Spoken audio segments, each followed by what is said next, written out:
Good morning, everybody. It's wonderful to be here. First and foremost, because I always forget to thank people once I get into the flow of talking and all this type of stuff. I just want to thank everybody for their wonderful welcome, the generosity that we've seen from old friends and new over the last 24 hours, and for the wonderful event that was hosted for the Cahirla and for ourselves at the golf club last night. My only regret is with the weather. I don't think I'm going to get in a round of golf this time, and I'm trying to improve my game. So any opportunity I get, but thank you so much for your wonderful welcome.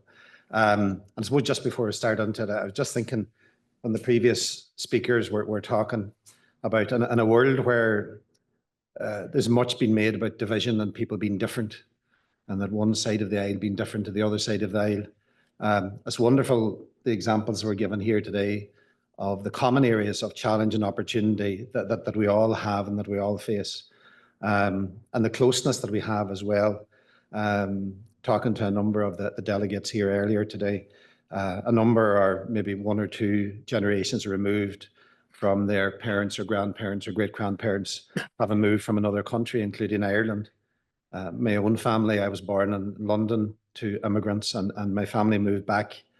My own daughter was born in New York when I lived there in the 1980s, and she's now moving back again. And we are that type of a polyglot world now where we all can, I suppose, have an appreciation for other countries and respect the differences that other countries may have, and also then to try to work together in the challenges that we face here. And some of the examples that Senator Pacheco gave there, they're exactly the same issues that we have, arising from climate change and so on and so forth. And we'll talk about that a little bit later on as well. I just want to acknowledge and thank Senator Pacheco, particularly for driving, I suppose, the sub-national collaboration that has been reflected on by the Mayor as well.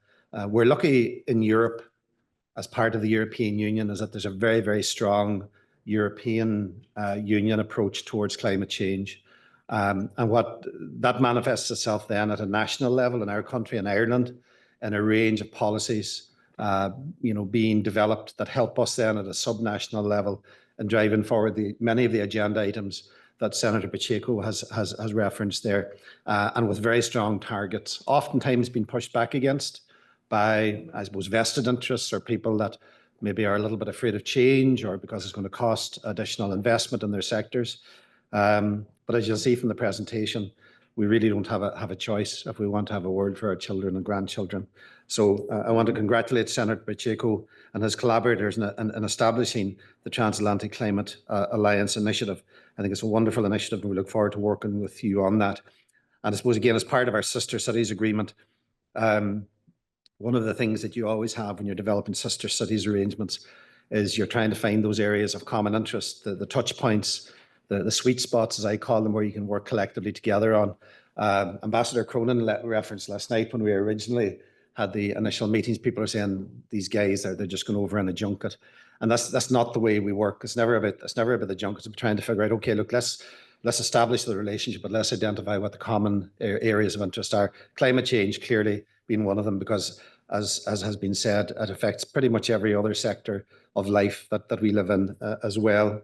I just want to acknowledge Mayor Bob Sullivan as well, Mayor of the City of Brockton, and thank you so much for hosting us here this time. We've been in Plymouth before, but we haven't had an opportunity to be here in Brockton. So we're getting very familiar, I think, with Plymouth County at this stage, and is wonderful as well. And also to celebrate and acknowledge Ambassador Claire Cronin, who we celebrate as one of our own. Her granddad comes from Inishowen in Donegal, and she's a very proud Donegal woman as well. Although funny, when I was talking to her last night, I was asking her, did she miss Ireland?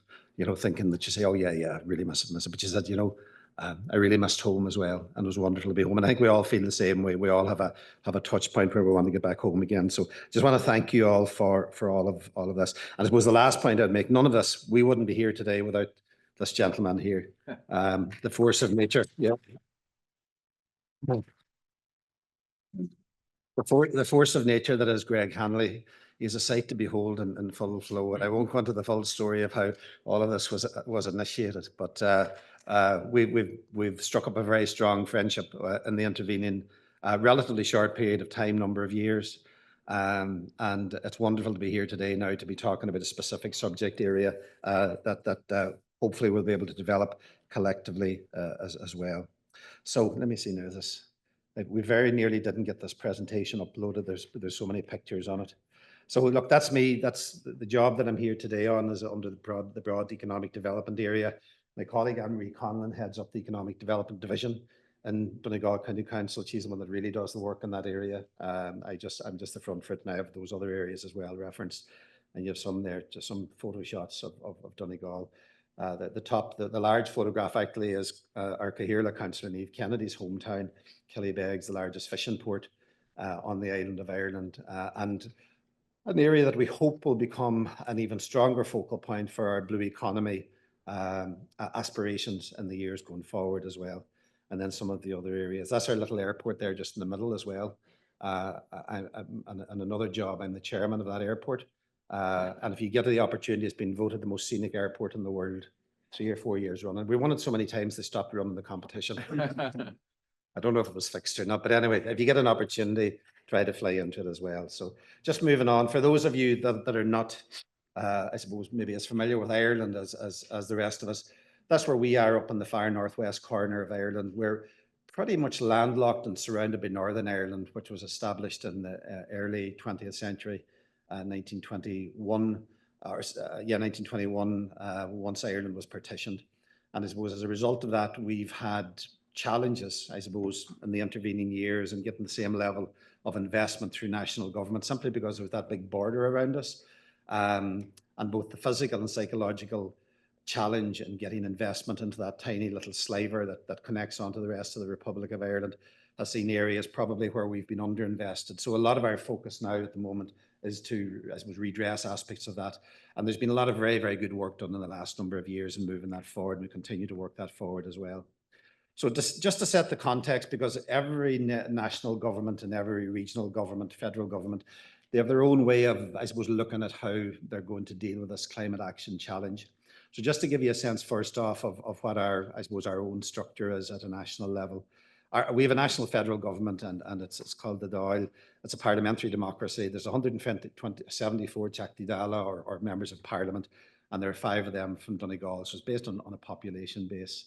In recent times, we've had coalition governments. Effectively, no single party has had an overall majority. So we have a very well mature approach now towards the delivery of coalition governments, I guess, probably over the last pretty much 35 years now. It's been pretty much nothing but coalition governments. So there's always been that, what would you call it, negotiation to get a spot in the middle that satisfies most of the government parties. And they're generally supported by smaller parties and independents. But within all of that, and one of the points that Ambassador Cronin made last night, we're a very, very stable country. And that's why I think we've had so much positive inward investment, particularly from US multinational corporations, because they know that regardless of what government's in place, the policies really don't change, 1 or 2% outside of that median line. And that's not, you won't get that in every country. You might get lower labour cost countries, but the instability of it, or risks of expropriation or stuff that is much higher. You won't get that in Ireland. And that's one of the consistent, I suppose, points that businesses will look for in considering an investment. And I think that'll be the same in the blue economy sector as well as that moves forward. Now, we've had a strong Green Party influence in government to 2024. That's now negated because they're no longer in government. But it's reflected in our climate action and renewable energy policies to a point where it's probably stronger in Ireland than would otherwise be the case where the Green Party not in place. And the climate action plan document that you actually see there on the screen is one that's upgraded every year. And the objective of that is to, I suppose, give us a framework to work towards 2050. And I'll just read you what that plan actually says, what we want as a nation. Plan lays out a roadmap of actions which will ultimately lead us to meeting our national climate objective of pursuing and achieving by no later than the end of the year 2050, the transition to a climate resilient, biodiversity rich, environmentally sustainable and climate neutral economy. And it aligns with the legally binding economy-wide carbon budgets and sectoral emission ceilings that were agreed by government in July 2022. So that's manifested itself in cascading down across all manners of legislation and regulation. So, for example, if you want to build a house in Ireland now, it's very much oriented towards building it on a carbon neutral basis. We come from I suppose, a fireman background. So my house has chimneys and I burn turf and I burn timber and all this type of stuff. My daughter built a house 2 years ago and she wasn't allowed to put chimneys into it. It's all air to water. It's all driven, for energy efficiency. And that's right, because that's the way that the world has got to go. And the continued use of fossil fuels is something that I suppose cannot be sustained. And the only way to do that, rather than just simply trying to do that on a voluntary basis, is to do it on a mandatory basis. And that's reflected in the national policy. So cascading down from the Climate Action Plan nationally, we have all of that. There's also, what was referenced earlier, about having preferable interest rates available, for investment. All of the banks in Ireland have basically green mortgages. So in other words, if you're building an energy efficient house that meets certain carbon targets, then you will be paying a lesser rate for your mortgage. So there's a range of different incentives across a wide range of areas. And we as an organisation, as a local government body, we have our own climate action targets as well. So we have to reduce the emissions from our large fleet. I'll show you later on some of what our functions are. We have large fleets of vehicles, large buildings, etc. Some of them quite old, and we have to work our way towards getting those down to carbon neutrality as well. We're very strong European Union, very strong national targets, and trying to move forward the whole climate action agenda. As a local government body, we're a county council, so we have the local government function for the area that you saw on the previous map. We're one of 31 local authorities on the island of Ireland. There's 26 county councils. There are 3 city councils, and then there are 2 combined city and county councils. And those are just a snapshot of some of the areas that we've got responsibility for. So social housing, urban regeneration, road maintenance and transportation, emergency services, which falls under my ambit, so areas like fire services and emergency response to particular events, heritage and conservation, libraries, planning, development and control, register of electors, which is an interesting one as well. Small business supports, because we have quite a lot of small businesses and incentives to support them and both establish and scale and develop. Tourism, which is an area that falls under Anne-Marie as well. Economic development, which is an area that falls under Anne-Marie and myself as director, and a whole range of other functions. And we're funded through a combination of direct government grants and locally raised taxes through the local property tax, commercial rates and businesses primarily.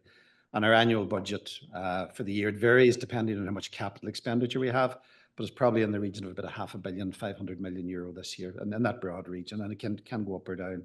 And within all of that, then you'll see the other icon about our own climate action plan. So cascading down from the national plan, we have our own climate action plan, and we all have individual responsibilities within all of that as well. So quite well structured in the sense of what we actually have to do, in the sense of direction on all of that.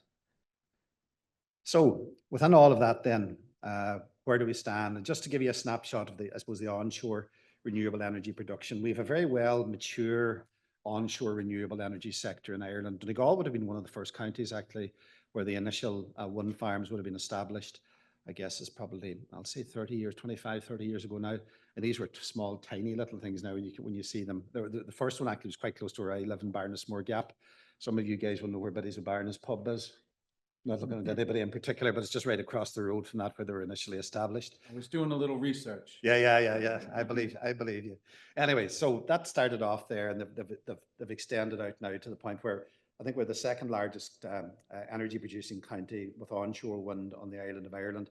And that's because we're up in the far northwest and we've got lots of mountains and the wind blows at particular speed and all this type of stuff. So 8% of the national generation is coming in there. It's a mature sector. But we're now moving to a point where there's planning and environmental challenges to scale further, simply because the scale and size of the new turbines, people don't want them, kind of in their line of sight or in their view, and it's becoming more and more difficult to find sites that meet the particular requirements. So that there's a challenge there, and I suppose that's given us pause for thought as well to see how we can actually move this forward. The blue economy, in a general sense, there's a range, and it's a bit like to the framework within which we work. There's a whole range of national and local policies on the blue economy generally, which also includes the marine energy sector. That's just a few examples on there. The acronyms are the parent government departments. So that's the Department of Climate Change and Environment, the DCCE. So that's kind of the plan that they have for marine planning, which is the Ireland's first marine spatial plan. It's important to note, I suppose, up until quite recently, offshore wind development is very much developer-led. So in other words, if I was an investor and if I looked at where could I get a good return on my money, I'd identify a piece of land, perhaps offshore. I would figure out, well, okay, look, let's try and get planning consent on that without really getting the buy-in of the other stakeholders, the other users of that piece of real estate. So along the east coast of the country in particular, and where you have fixed bottom offshore wind farms, there's a strong element of that. And that causes challenges because, as you know, if you don't bring people along with you in your journey from the first point in the bus stop, if you look back and get them to try to come on later on, it's much more difficult. So the new approach, driven largely by some of the policies that you see here on the screen, is very much about trying at the outset to develop an evidence-based approach to identifying opportunities for developing real estate that actually respects all of the different users of the ground. So the existing fishers, the existing areas that are of interest to tourism, areas that might be ecologically sensitive, areas that might, I suppose, require to be retained, you know, to manage brood stocks for fisheries and so on and so forth, prawn fisheries and the like. And the theory is under the designated marine area planning assessment is very much to identify how best that real estate can be developed and shared. And then driving out of that, then you will see an approach of licenses being offered that I'll reference later on. So there's an example there. Probably the best way to describe it, the deeper the red color is where basically the higher, I suppose, energy speeds are. And you can see from the point of view of where we are up in the far northwest, I suppose our exposed coastline and the topography of the ground and indeed the sea around us gives rise to the highest levels of wind speed. And at a very simple level, the higher the wind speed, the greater the return on the investment, the quicker the return on the investment. So if you've got $1 billion or $5 billion to invest in these wind farms, that's where you want to make the investment because that's where you'll get the return. And what we're trying to do as a council is we're trying to say, okay, how do we monetize that in the round? You know, so there's national policies coming down around how the applications can be made based upon the completion of surveys, evidence-based surveys that would identify areas for licensing. But what we need to figure out as a county, as local government, how do we maximize the opportunities arising out of that? Is it just simply to bring the energy generated on land and get it piped off to some of the larger cities? How do we come up with formulas of identifying opportunities for development of job opportunities in our county for revenue generation? And Anne-Marie's presentation will give you a reflection of some of the pilot areas that we're working on in relation to that as well. This is an interesting map actually when you see it, because like Ireland, as you know, is quite a small little country, but our marine area of jurisdiction actually extends much further out, and you can see it extending far out. There's actually 10 times what our land mass is.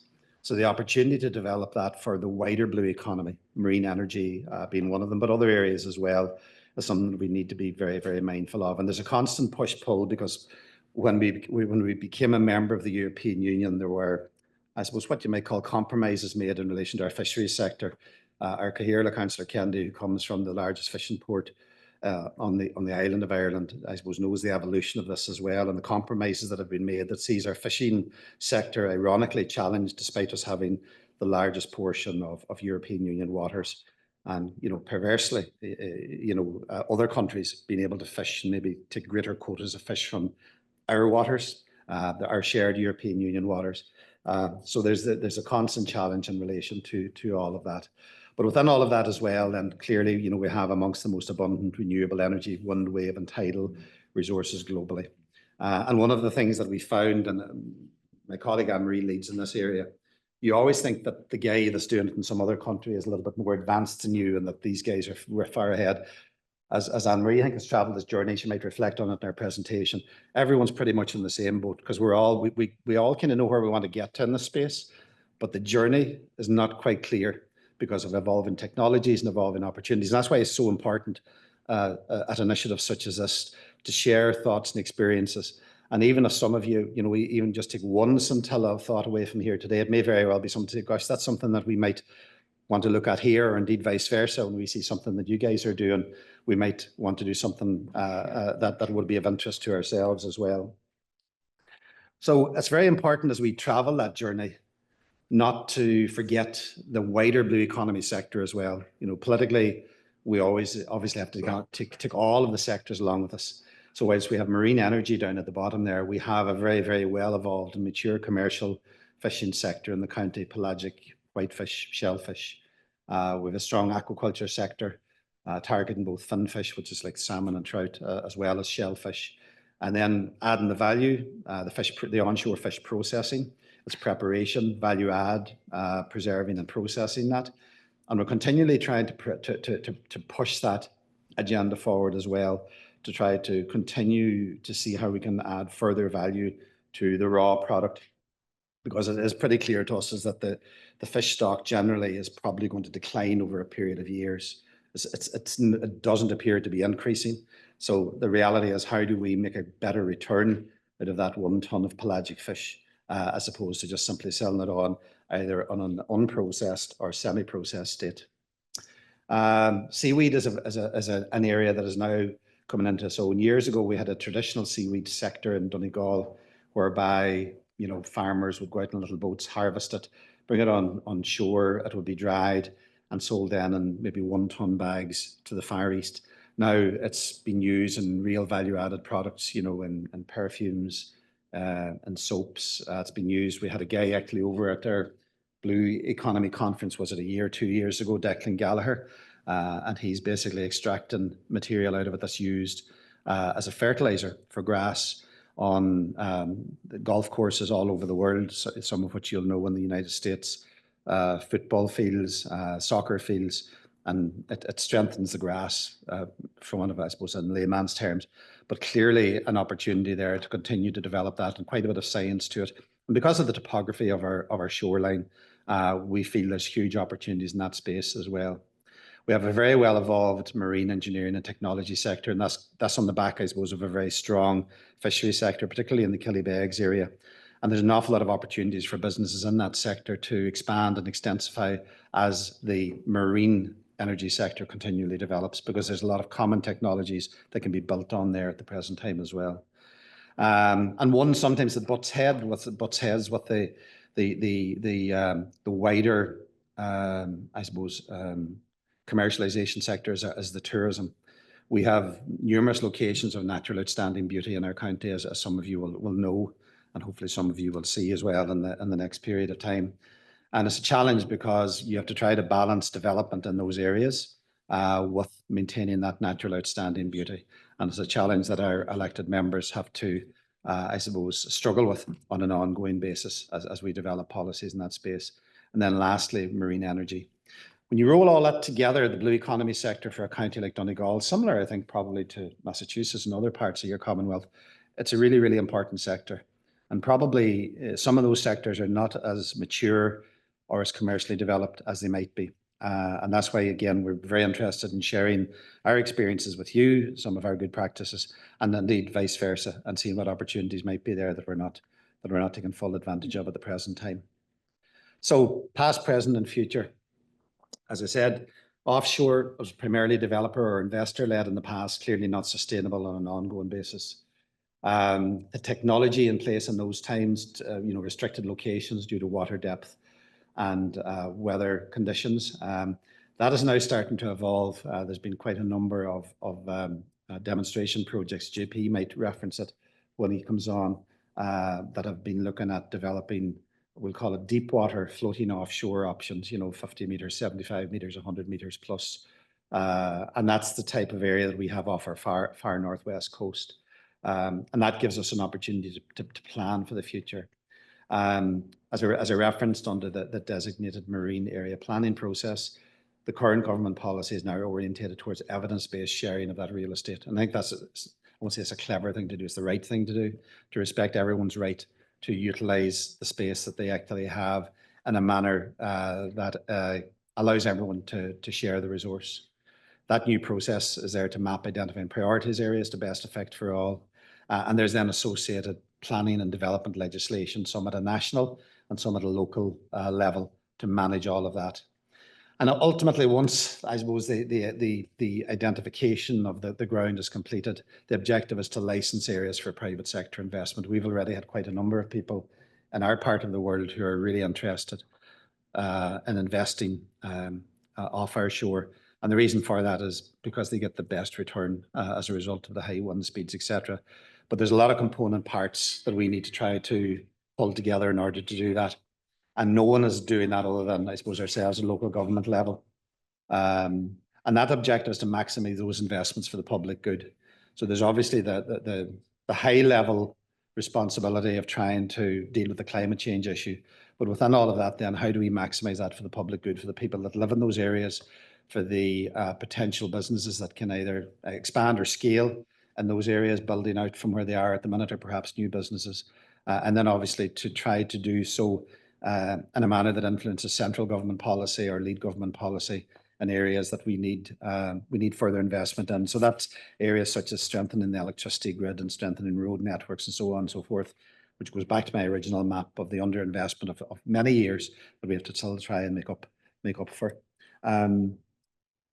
So I suppose the opportunities and challenges there, the pace of change is accelerating in Europe, very much so. That was evident very much so after Russia invaded Ukraine.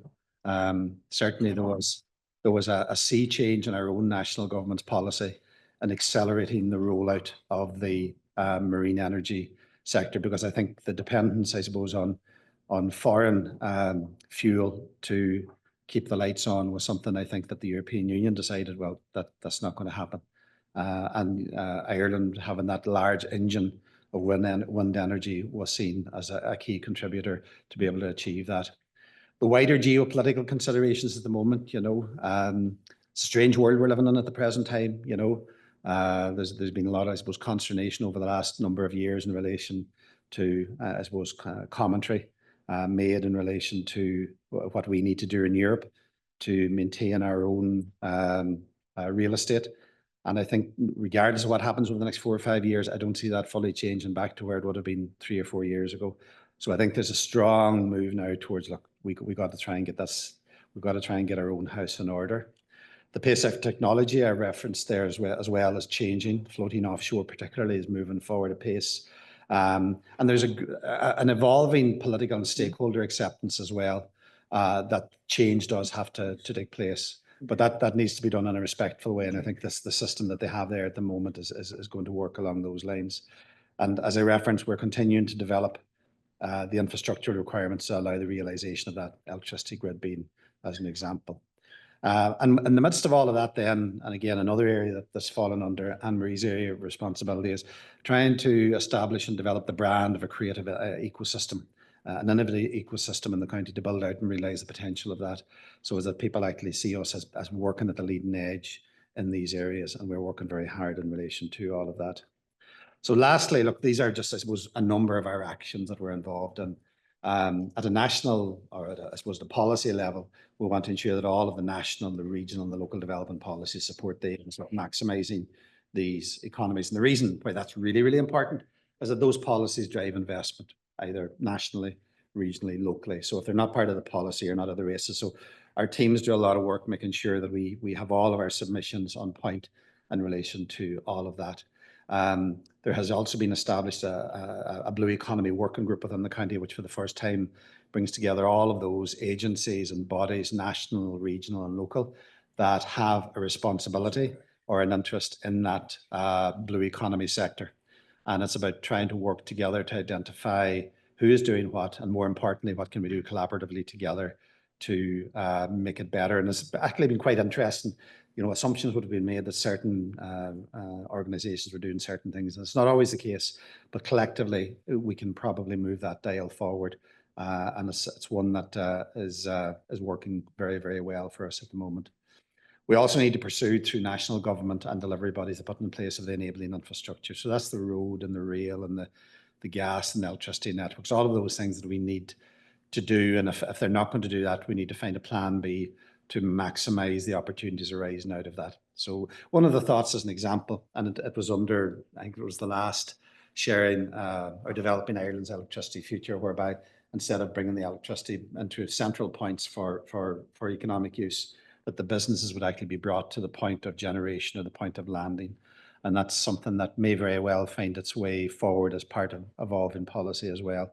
So that is, in our case, we'd be looking to say, okay, look, what does that mean in a Donegal context? How can we develop parts of our county to take advantage of that as well?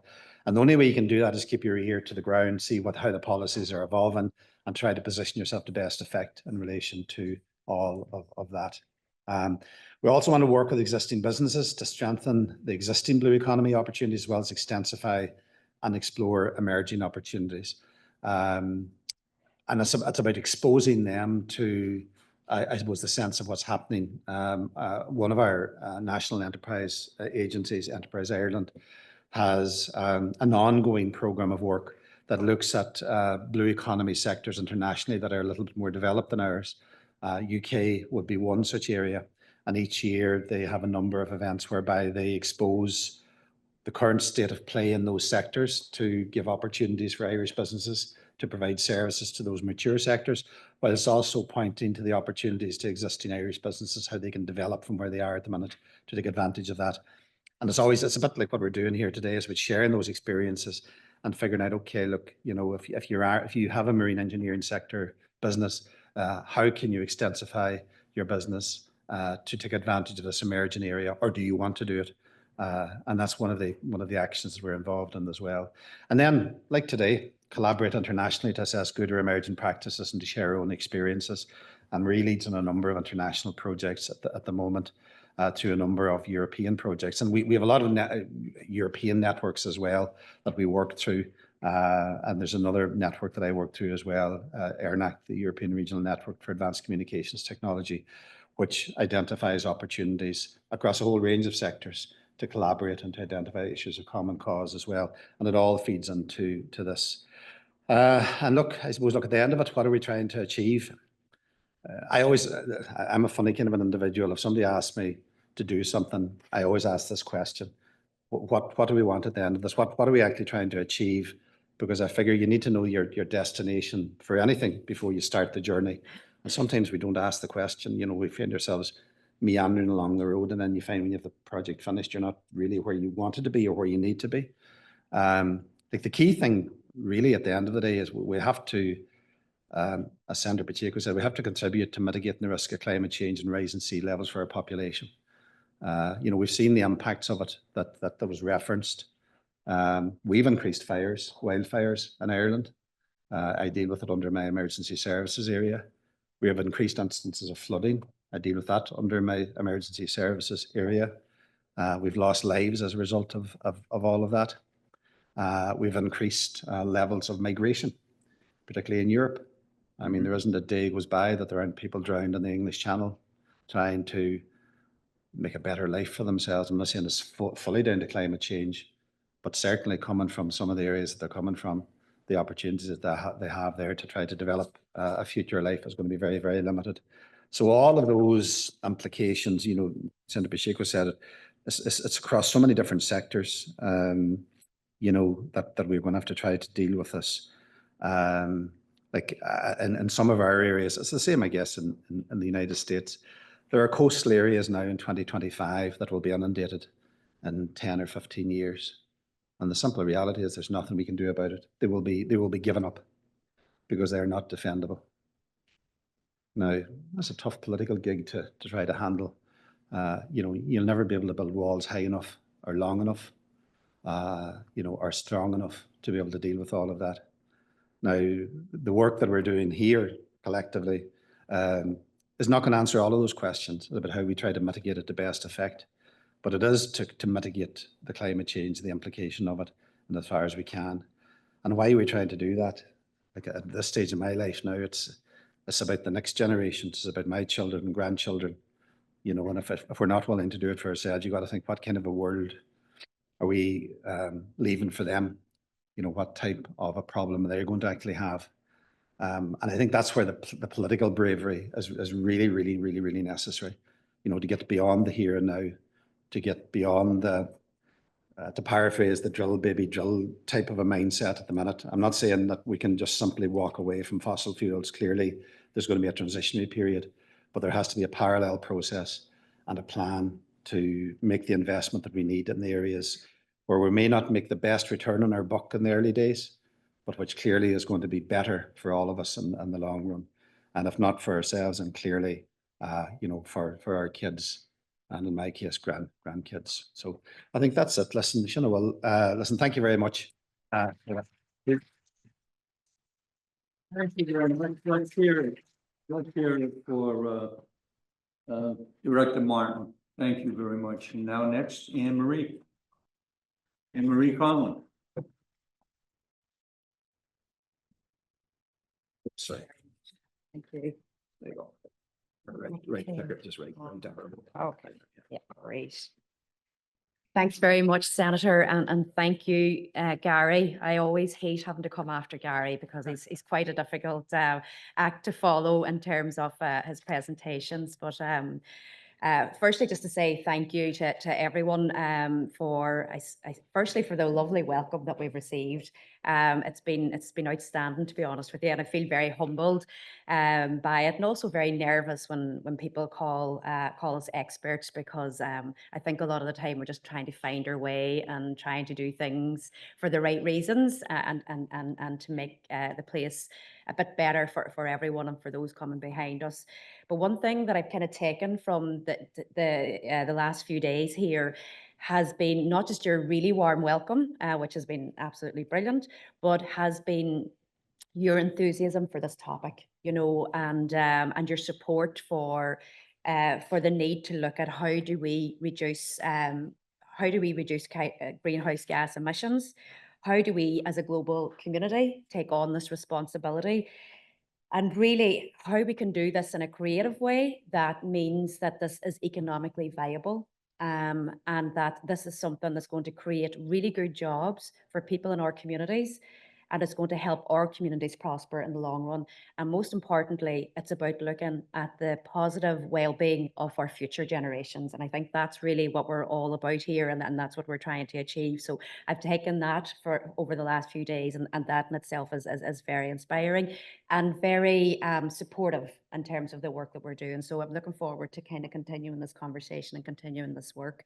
So what I want to kind of do today is I want to give a few kind of practical examples of the various initiatives that we're involved in County Donegal. Gary's done a great job in terms of setting out the overall policy context, our overall thinking in terms of why we're doing what we're doing.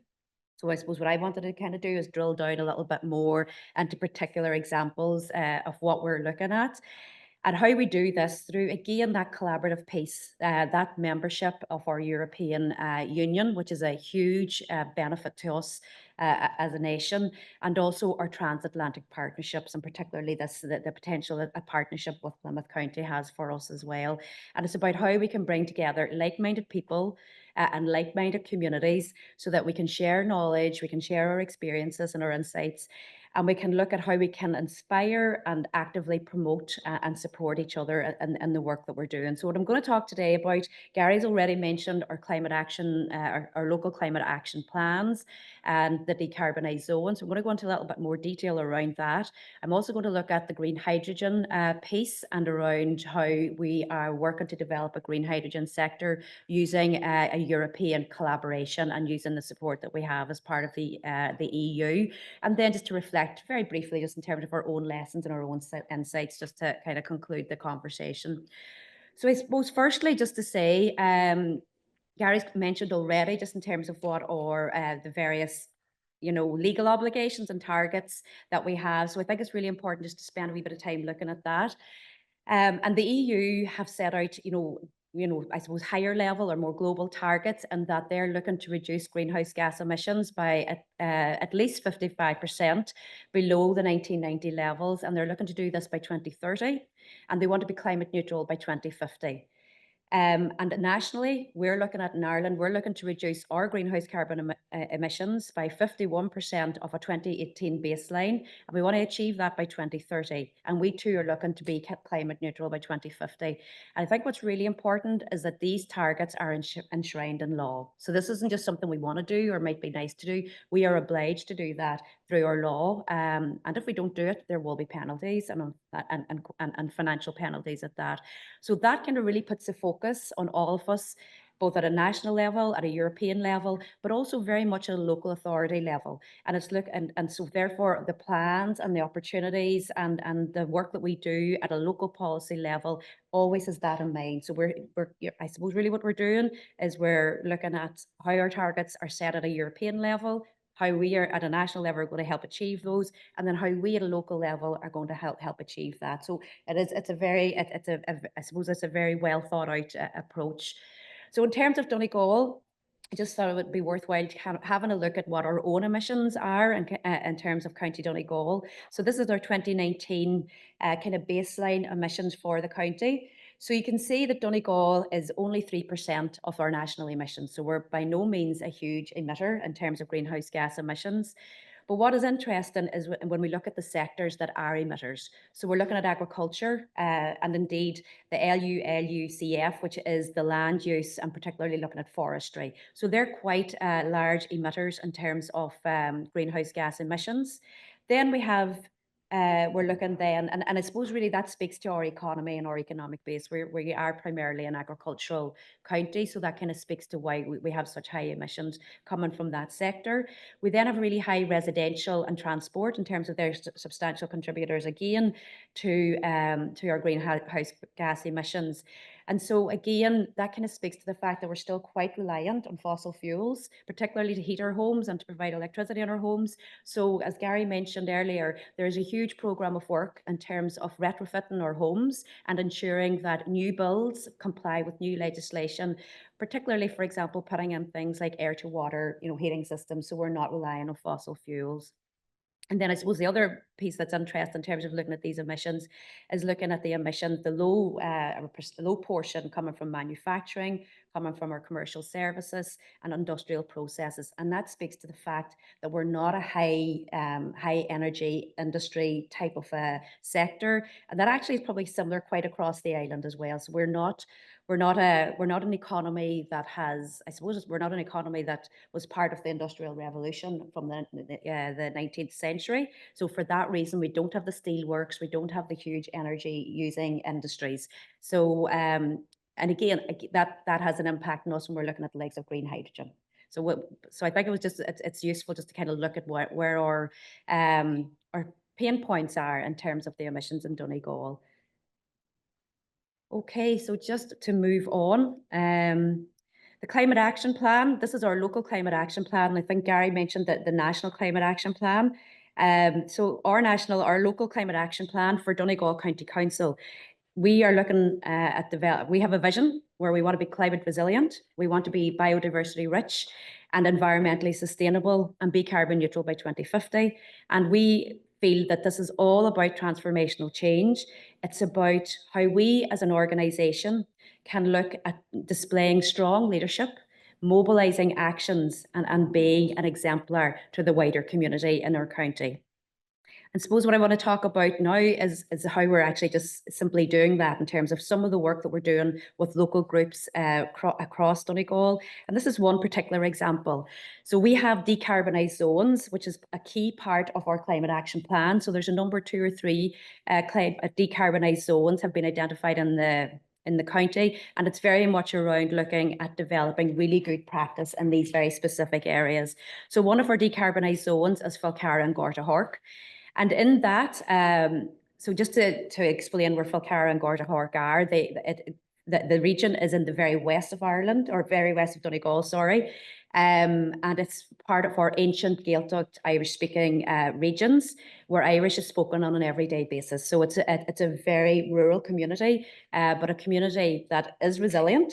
And I suppose the work that we're doing with them is around making them more resilient. So we have a lot of lessons to learn from them, but we also can support them in terms of mobilising the work that they're doing.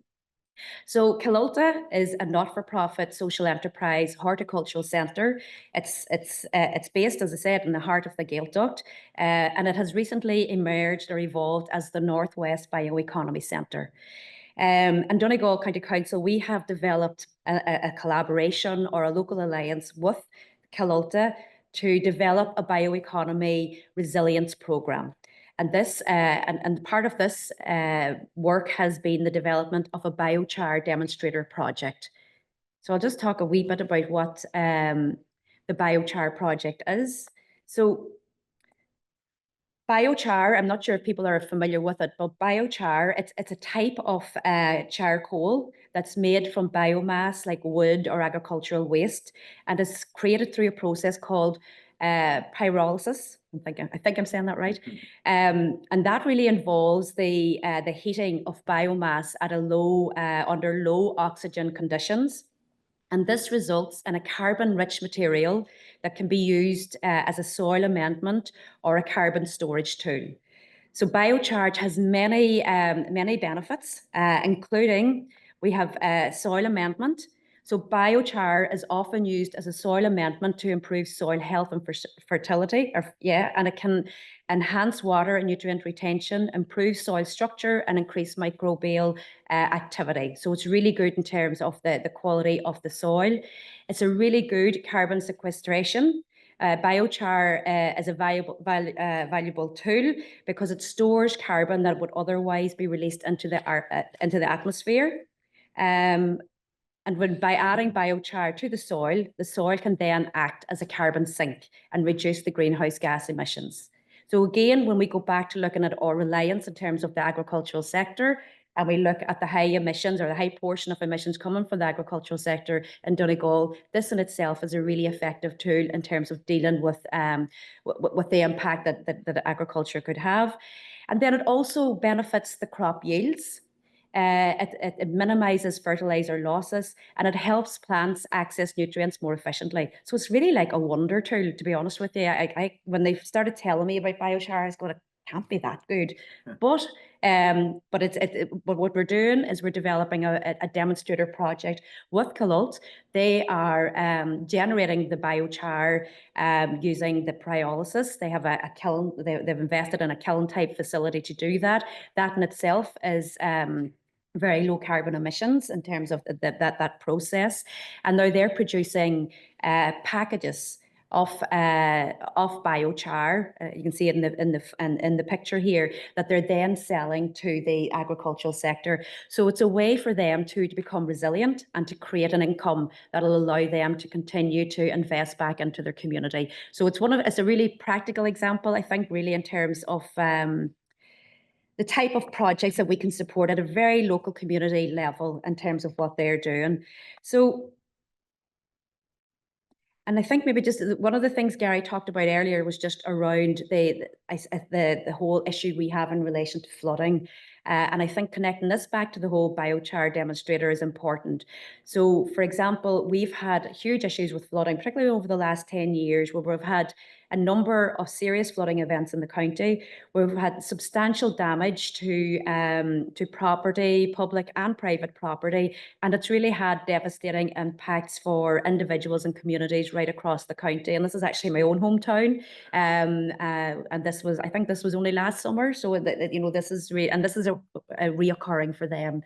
So it's quite a challenge. Again, even for them to get insurance, it's just not a thing. They just don't get flood insurance anymore. And they're badly affected every time this happens. So this has happened probably, I'd say maybe 4 times in this town in the last 5 years, or in the last 10 years, sorry. But this town is an agricultural town. And one of the things in terms of looking at the research in terms of why is this happening, because we actually don't have a river in this town, believe it or not. So it's quite ironic where this water is coming from. But what's happening is it's a very intense agricultural area. So the land soil, the quality of the land soil has I suppose reduced in the last number of years. So in terms of looking at the opportunity that biochar has in terms of amending the soil quality and supporting better drainage and better opportunities for regions like this, it really speaks to how we can, in a very natural kind of way, try and support and address the flood issues that we're having. So, and again, it's using that circular approach because we're using waste that's already there. We're using agricultural waste, we're using wood waste, that type of thing in terms of creating the biochar. So, and again, as I said earlier, it's a sustainable commercial solution too for the local community as a social enterprise. So I think I'll just move on. Just in terms of the second example I wanted to talk about is Green Hydra. So So Green Hydra is an EU-funded initiative. We have 11 partners from across Europe, and it's all about looking at how we can improve local, regional and national policies within the EU region to support the establishment of a green hydrogen industry. And it's really about looking at how we can include small, medium-sized enterprises as part of that supply chain for the green hydrogen sector. And it's around raising awareness of what the benefits are in terms of green hydrogen, and then also looking at potential pilot investments in terms of developing the involvement of the SMEs within the sector, but also developing the green hydrogen industry itself in Donegal and in Ireland. So you can see here that we have 11 partners, and as Gary mentioned earlier, we have a tendency to think that the grass is always greener elsewhere and that other people are doing it better than us.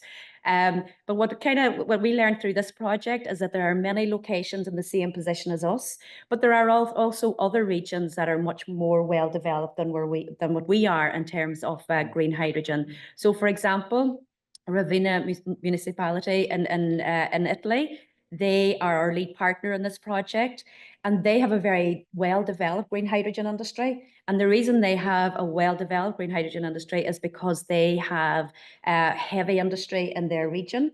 They have a very well-developed and long-standing ceramics and concrete industry. So they're high energy users. So green hydrogen is a natural solution for them in terms of trying to address their reduce their greenhouse gas emissions. And also there's a strong business case in terms of investment from the private sector. However, then you have locations such as Cyprus, Croatia, even Bulgaria, which are very like ourselves in terms of they're really looking at a very early industry. And in fact, in Ireland, we really just don't have a hydrogen industry. And so we're working with like-minded people in that space as well. And what's really interesting about these project partners, we're a local government organisation, but some of these partners are part of the state or part of their federal governments. So there could be federal government departments. Some of them are like ourselves, they're municipalities. Some of them are economic development agencies or enterprise development agencies. So there's a whole mix of people that have different focuses and different functions. And by bringing us all together, we can start teasing out what the issues are. So, just also to say that Hans University is our lead expert in terms of green hydrogen in this case, and they are probably one of Europe's green hydrogen experts as well. So they're our university expert for this project. Okay, so just in terms of green hydrogen and why we're looking at it, as I said, Ireland doesn't have a green hydrogen industry. As I said, we're not an industrial economy, so we don't traditionally have hydrogen as one of our energy sources.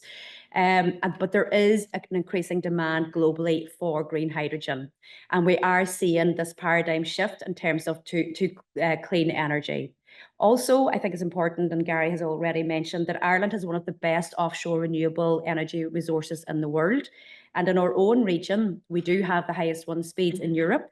And indeed, we also, what we feel is, and again, the national government have identified that Ireland has the potential to produce hydrogen well in excess of our own needs at a national level. Okay, so just again, we have our national hydrogen strategy. That focuses around decarbonising our economy. It's around enhancing our energy security. And I think it's important to note that 81% of Ireland's energy was imported in 2023. So that's still a huge amount of our energy that's imported and not being produced internally within the state or indeed within Europe. And we also, again, we have that potential in terms of creating that industrial and export market opportunity for hydrogen. So that's why, as a state, we're looking at it. Again, as I mentioned, it's a very early technology. There's lots of uncertainties around it. There's uncertainties around cost, around potential end users, around the infrastructure that's needed to develop it, around the skills that's required, and around the supply chain. So as part of this Green Hydra project, what we are doing is we're developing this learning collaboration. We're looking to build a strategic capability in green hydrogen in our own county and in our own area. And we're learning to do this through our engagement with our various partners and stakeholders across Europe. And in terms of how we do that, we are hosting interregional learning opportunities. So we've about 3 a year. So we go to each other's countries, and there's about 3 of them hosted each year. So it's quite an intense learning opportunity where we look at what's happening in their countries, where we look at who are the stakeholders involved in the sectors in each of the various locations, and we work with them on that basis. We also have developed a regional stakeholder group in Donegal itself. So we have about 40 members in our own regional stakeholder group. So that's made up of various private sector parties as well as public agencies who are interested in looking at how to develop this green hydrogen sector and who are also doing work already in this space. And again, having this project, having this collaboration has given us a platform for bringing these people together in our county. So they're travelling from all over Ireland to visit us with a view to developing the green hydrogen sector in Ireland. Okay, so just in terms of what has been achieved, as I mentioned, we have our collaborative stakeholder group. We're positioning Donegal on the island of Ireland as a key area of interest for green hydrogen. And we're also showcasing the potential opportunities that we have, given our extensive coastline, given our deep water port of Killybegs, given our innovative marine engineering sector, and also the fact that we have, again, the highest wind speeds in Europe. We have the continental shelf, and importantly, as well as our strategic cross-border location, and that we have 100 kilometres of land border with Northern Ireland that provides us with ease of access to the Northern Ireland and UK markets. So it's about building our knowledge and expertise locally, and connecting with EU partner regions and scoping the potential for developing a significant pilot demonstrator project in this space. Okay, our learnings and our insights in terms of this, I suppose really what we're learning is that this is a journey for everyone when it comes to climate action, and that everyone can make a difference. This is about thinking global and acting local. And I think we as local government officials and indeed elected members, we have the capacity to create platforms where people can connect. We can bring people together. We can facilitate the sharing of ideas, the building of relationships. And I think that's a very, very important role that the likes of a local government body can actually play. And also there's a space for making mistakes, because every mistake is a learning opportunity. And I think that's something maybe the US, you're much more open in terms of looking at risk taking in that space, but at a European level, we're probably less so, but it's something we have to remember. We can't progress without making mistakes and having learning opportunities. So I suppose what I would just say is one of the key lessons for us is just continue to be inspired, to continue to keep connecting.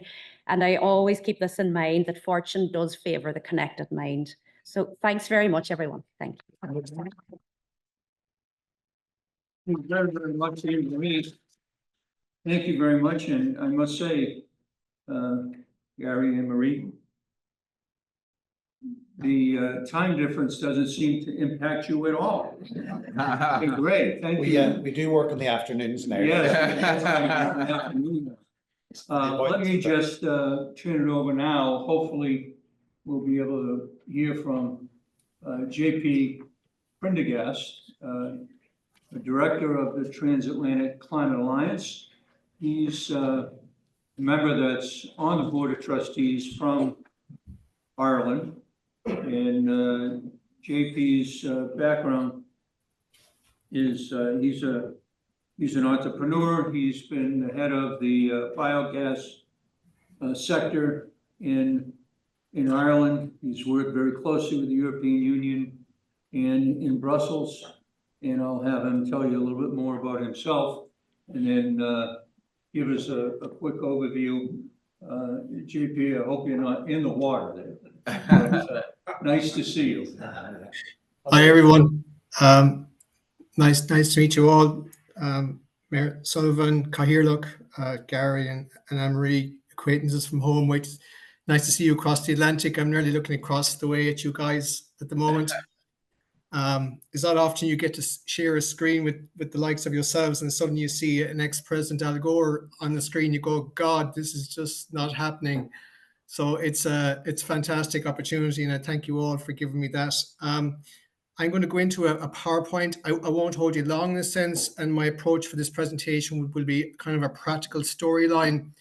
in regards to the Transatlantic Alliance, why we got involved, or personally I got involved in it, and our story to date. And our story to date starts in a small village in the west of Ireland, or a small town, that suddenly grew to be a national element of involvement in the renewable energy sector, and then eventually brought us over to Europe and mainland Europe to be involved in a number of projects there.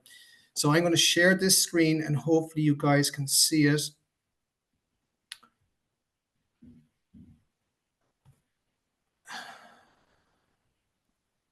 You can see that? Yes. Okay. Okay. So let me just take that out.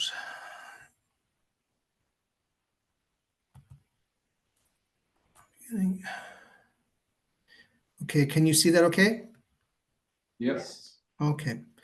So welcome everybody, and thank you for asking me to come along to this conference and speak accordingly. I'm sorry I didn't actually make it over to you. Anytime Mark invites us over to US, I take it up on my first shot. It's always a very informative and positive experience, and something I cherish every time we do speak. My role today is, again, trying to talk to you guys about the Transatlantic Alliance. Let me see, does that work? Yeah. And in a means, I'm going to give you a practical journey to why we are here, why I'm involved, and the importance of our involvement, but also the importance of collaboration and working with different groups from varying countries and understanding the best way to implement change to address climate action. I'm not necessarily going to preach here about climate action and what's happening. Everyone here is well aware of the situation. So I'd like to just show what we're doing from our point of view, and hopefully that will give some influence in moving forward. A lot of our work to date is innovative ideas. We've been looking at collaboration, support, and how other people do things. We don't reinvent the wheel. We look at the best in class and we look to see, can we improve on that? And some of our work is bringing different leaders together and looking at what we call this fossil-free future and addressing climate action. So the starting point for us really was home, my hometown, our village. We're located in a small wee town of Claremorris in County Mayo. We're in the west of Ireland. We were renowned for our football, but that has suddenly declined, and the professionals of our Gaelic football are now sitting at your table over there looking to win an All-Ireland final. So we're a little bit jealous at this moment in time. So again, I wish Anne-Marie and Gary good luck with that one. Where we are is pinpointed here in the west of Ireland. It's an interesting county. County Mayo is quite a vast county with a number of different renewable energy projects applied in the sense of wind specifically, but solar seems to be taking a kind of a grab onto what we're doing and implementing policy. In our case, we are a community, a small community. We based our work on varying other communities between Scotland and UK and Netherlands. This is nothing new. We're an energy community. We're looking to address the carbon technologies. We're looking to address climate change, but we're looking to address the application of technologies to address this accordingly. And like the likes of Scotland or Netherlands, we're now one of a number of what we call energy communities within Ireland that specifically role is to do this. And all these communities are voluntary at this moment in time. But it is based on existing, I suppose, collaboration with countries within Europe and beyond, and the likes of the US, and how we can progress this accordingly. We were set up in 2015. There were 7 members within our organization. We want to look at the energy impact on our society. Ironically, one of the things that really was important to us was the decline in rural Ireland. What we were finding in small towns is that the banking institutes were leaving, that we found that we were losing shops and losing jobs. And we found that a lot of the west of Ireland and a lot of rural Ireland is starting to feel the impact of, I suppose, society and the way we plan and how we deal with, addressing job creation, for example, and how we address accommodating the new types of technologies going forward. And what we want to do was, could we look at a means of addressing and generating green jobs for our communities? Presently, we have over 150 members. That's now gone to 200.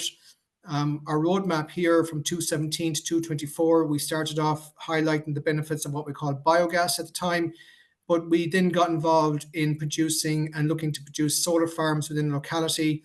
So as of now, we have planning permission on our first site being built for 2 5-megawatt solar farms, 100% owned by the community itself. And because of that, we're now looking at our carbon footprint, district heating within our town, and the implementation of overall policy itself.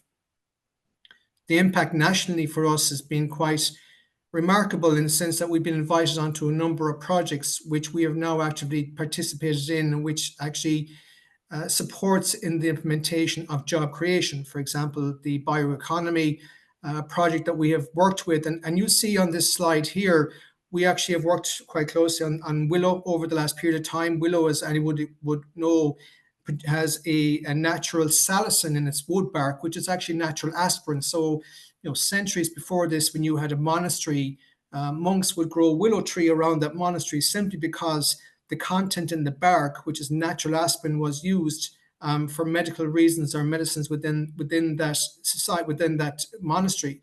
And ironically, over time, that was synthetically produced. But what's happening now with the economy is people are now going back to naturally produced materials, both for food and for chemicals.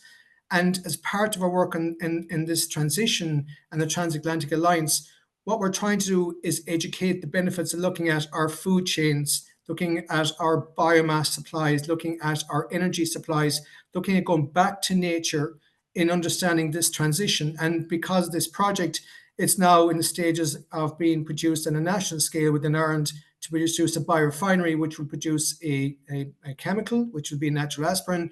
We now produce packaging for medical devices from the pulp material of the willow, and the remaining material we use in biomethane for producing a natural gas and natural fertilizers.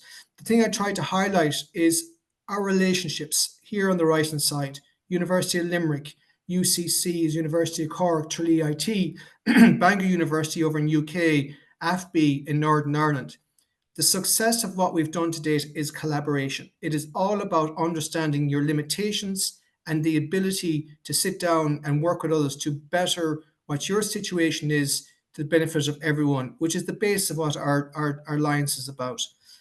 We then moved on to, and both Gary and Anne-Marie spoke about the hydrogen and how hydrogen is implemented within communities. And for us, we have a big interest in how communities adopt, how communities, look at technologies and how it benefits communities, to the extent we've gone on to projects such as Project Clover, which we've now generated, and this is the most interesting, allowed us to become a national influencer in the sense that we could inform as communities the benefits of looking at biomethane for both the waste usage of slurries within animals, to food waste, to grass growth, understanding the carbon footprint, its impact in transportation, its impact in heating, its impact in electricity, and the impact in overall Ireland's future going forward in looking at what we call the cooperative agricultural sector. And what you're going to find here is that suddenly we're getting a lot of crossover here between agriculture to the hydrogen to the biofuel to energy. And what we're finding as we move along is, as a small community, the harder we've worked, the more influential we have been able to come, and simply going back to the basis of collaboration. And this was one of our success stories. One of the things we've done as a community, working with another 6 communities, is we've now set up a voluntary group that now sells electricity back to the communities. So we would have entities within Ireland, or commercial entities, who supply electricity to the consumer. We were starting to look at building solar farms within our community, which was 100% owned by the communities. And what we didn't realize was we had no ability to sell that back to the end users. So what we did was we set up an entity called Community Power. So if in Ireland here you're looking to go and look at a supplier, Community Power, owned by communities, can now sell the power back to its community. The benefits: profits go back to the community, number one. Number two, we can look at energy poverty in a different light, because now we're in a position not just to generate, but to supply. Again, a collaboration of communities working together, and with the implementation of understanding the impact of what this has on climate, but also job creation and the green economy. Again, going back to collaboration, working with other groups to better ourselves, better for our communities, but also to make a difference. So this is growing up to 150 members. We actually over 1,000 members at this moment in time. And actually, believe it or not, now is starting to evolve to the extent whereby now we're able to not only supply electricity, but some of the projects looked at now with district heating specifically, we can supply heat within the towns and address our heat targets, not just electricity. So now as a community, we're taking ownership. We're taking ownership with our local county council, similar to Donegal County Council, in generating and enabling our communities to be able to not just address, but to actually be in control, have a charge, have a responsibility, and see the impact and the benefit of that accordingly.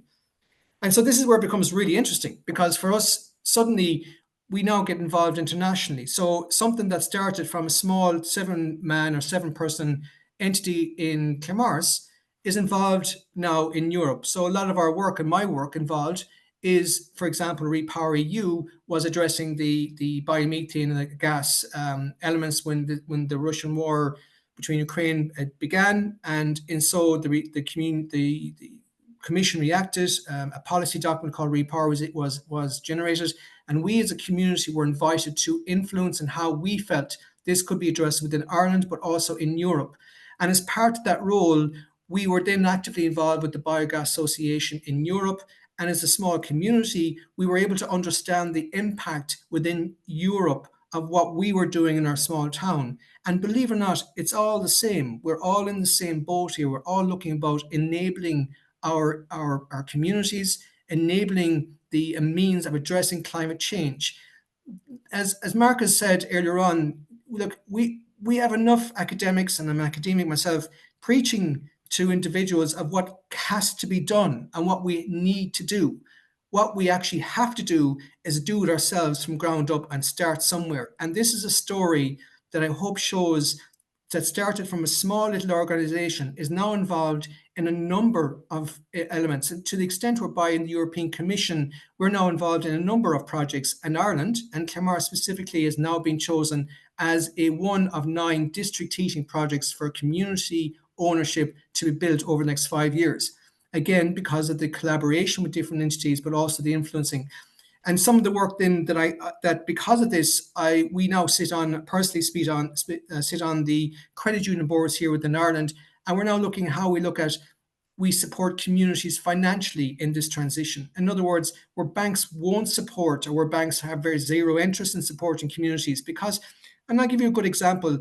In Ireland, we would have done a number of projects for communities to build 5-megawatt farms within their town. Within the 5-megawatt projects, would have 40 or 50 groups interested in doing it. Only 3 were successful, only 1 is being built.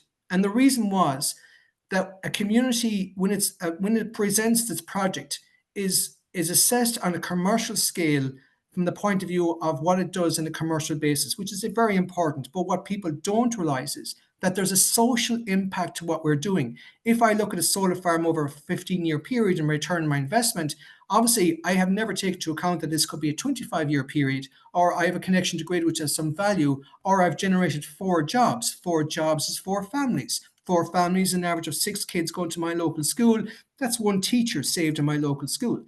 So what we have to understand is that the commercial transition here is important. However, the social, the community, the means by which we integrate and progress is as important as the commercial element to this. And remember, in Ireland, we have, and there's an argument being presented, for the amount of fines that Ireland are now in line to get from Europe, we wouldn't cover Ireland in solar panels.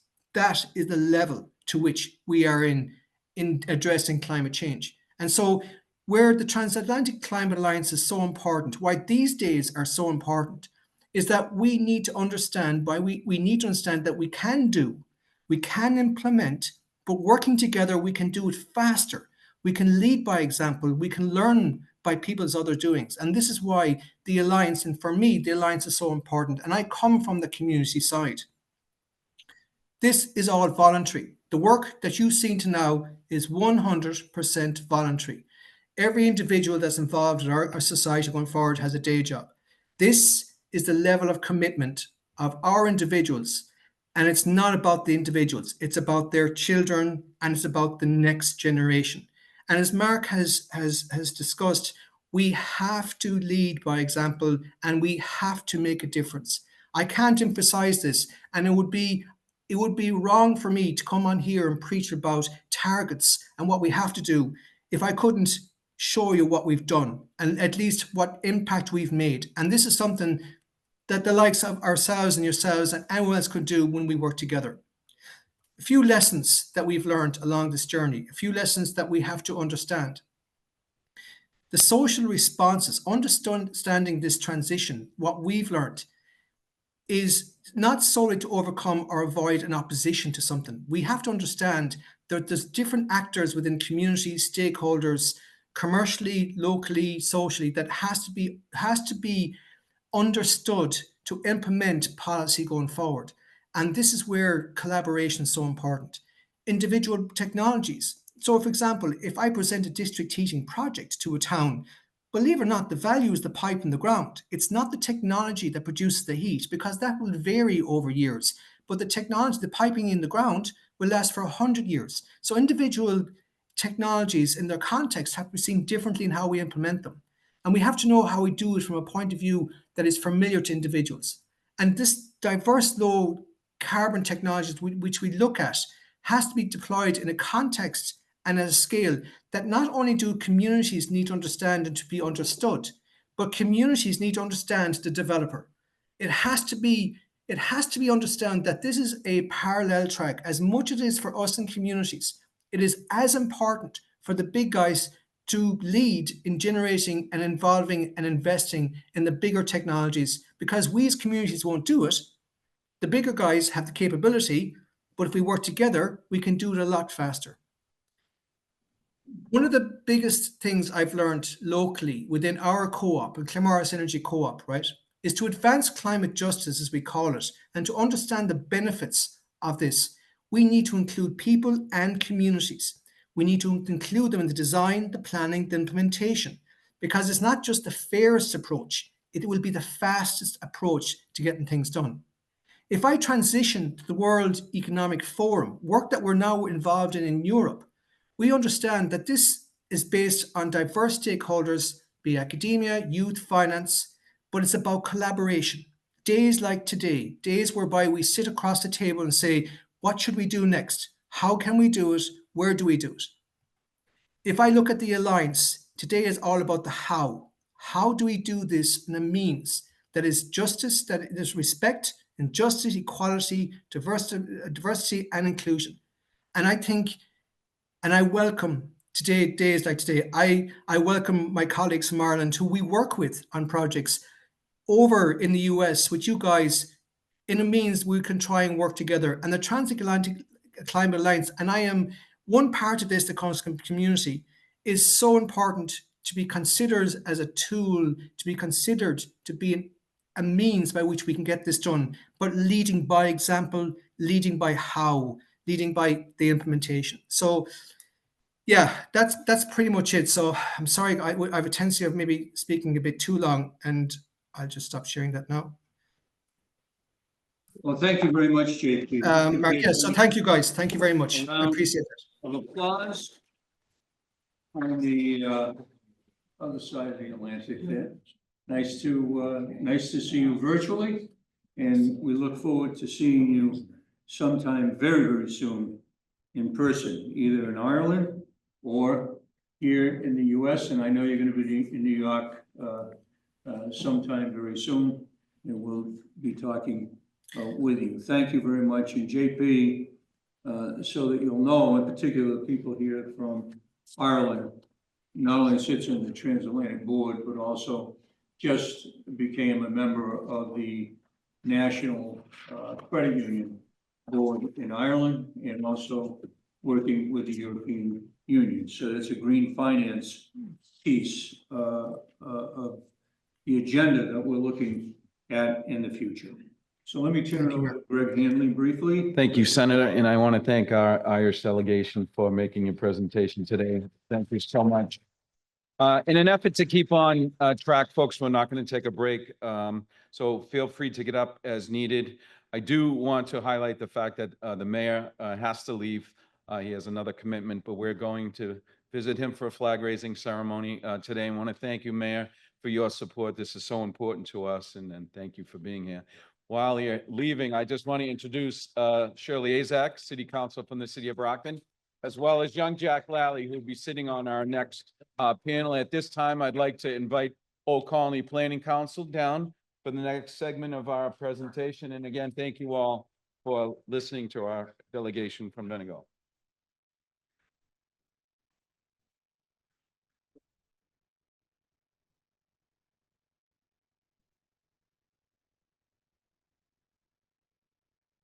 So next, we're gonna bring up, the delegation from Plymouth County. That will be talking about resiliency and in the Old Colony Planning Council region.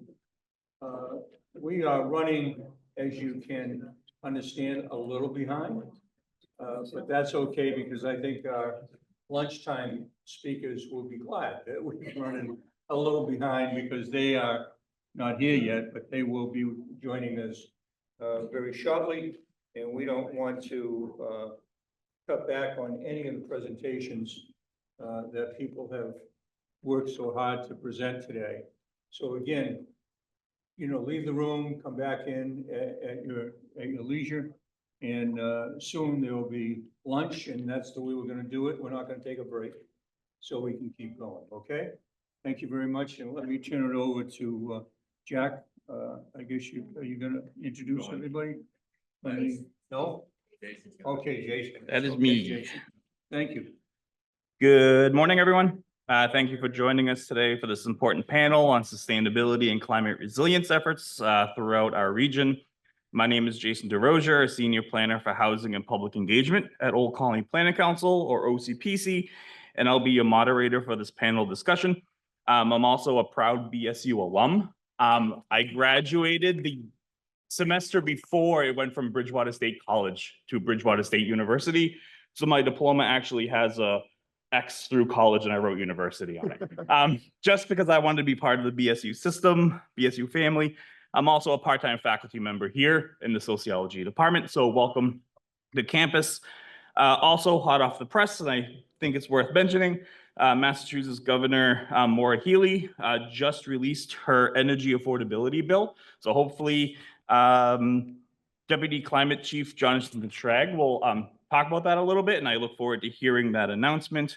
Our panel will highlight innovative and collaborative work happening across the southeastern Massachusetts region, from energy efficiency and green infrastructure to clean transportation and water resource planning. As a panel of planners, I would like to issue a challenge to all of us to try to get ourselves back on the agenda as much as possible. Quick introduction to OCPC. OCPC is a public agency tasked with supporting 17 municipalities within the Old Colony region, plus 6 additional area agency on aging communities. Our professional planning staff gathers data, conducts research and analyses, and develops regional plans to help improve the social, economic, and environmental conditions of the region. OCPC is governed by the council, which operates much like a nonprofit board of directors. The 17 communities within our region are represented on the council by both the delegate and an alternate. Now I will quickly introduce each panelist. We have Rhiannon Dugan, who is the senior comprehensive planner at OCPC. Matt Dyer, to my immediate left, is senior, is senior transportation planner at OCPC.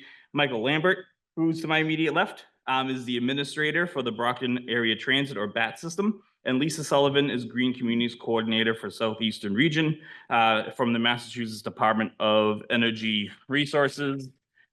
We'll have time for Q&A at the end, so please jot down your questions as we go, potentially. Oh, sorry. And No, it's Jack. what was that? Jack Lally. Jack Lally, the city guy, who was not on my my talking point. I'm So pinch hitting, you're okay. thank you for that. All PowerPoint and information shared today will be made available on OCPC's website, on the Plymouth County and County Donegal Sister County Program webpage. So I'd like to bring up Rhiannon first, who will be talking about water planning and sustainability.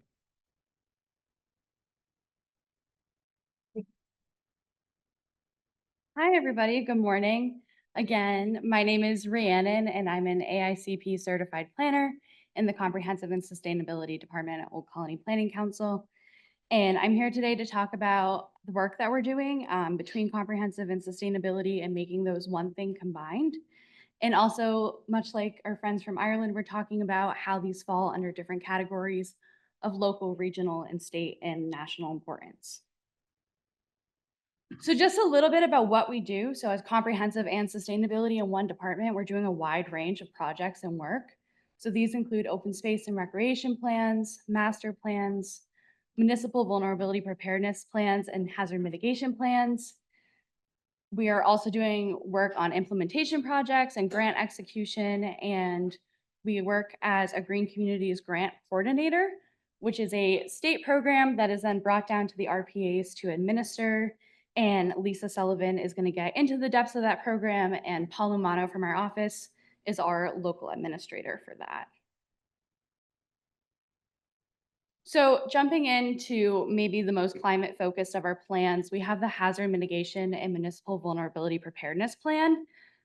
We love acronyms here, so we are full of tongue twisters with these titles, but the Hazard Mitigation Plan is something that comes from a federal level, and the Municipal Vulnerability Preparedness Plans are from the Massachusetts level. It's a Massachusetts-run program. Because there's so much overlap in these, but they unlock different grants a community can access based on what's completed. We've worked with both the Massachusetts branch of FEMA and the state's government to create a combined plan for our communities who want to do both.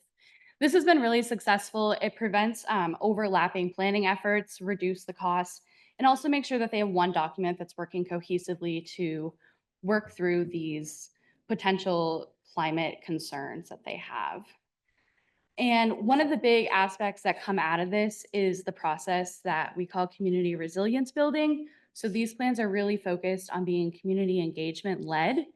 There are meetings that specifically go through and list out maybe all the challenges that a town might face based on climate and allow them to kind of go through a ranking process of what they think is most relevant, most important, and most achievable for their communities.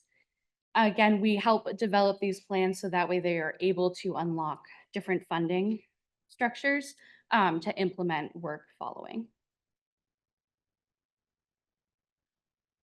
On more of a broader level versus working from a town to town, this project that we did was about partnerships between different levels of government and different types of organizations, and also spanned 2 of our communities.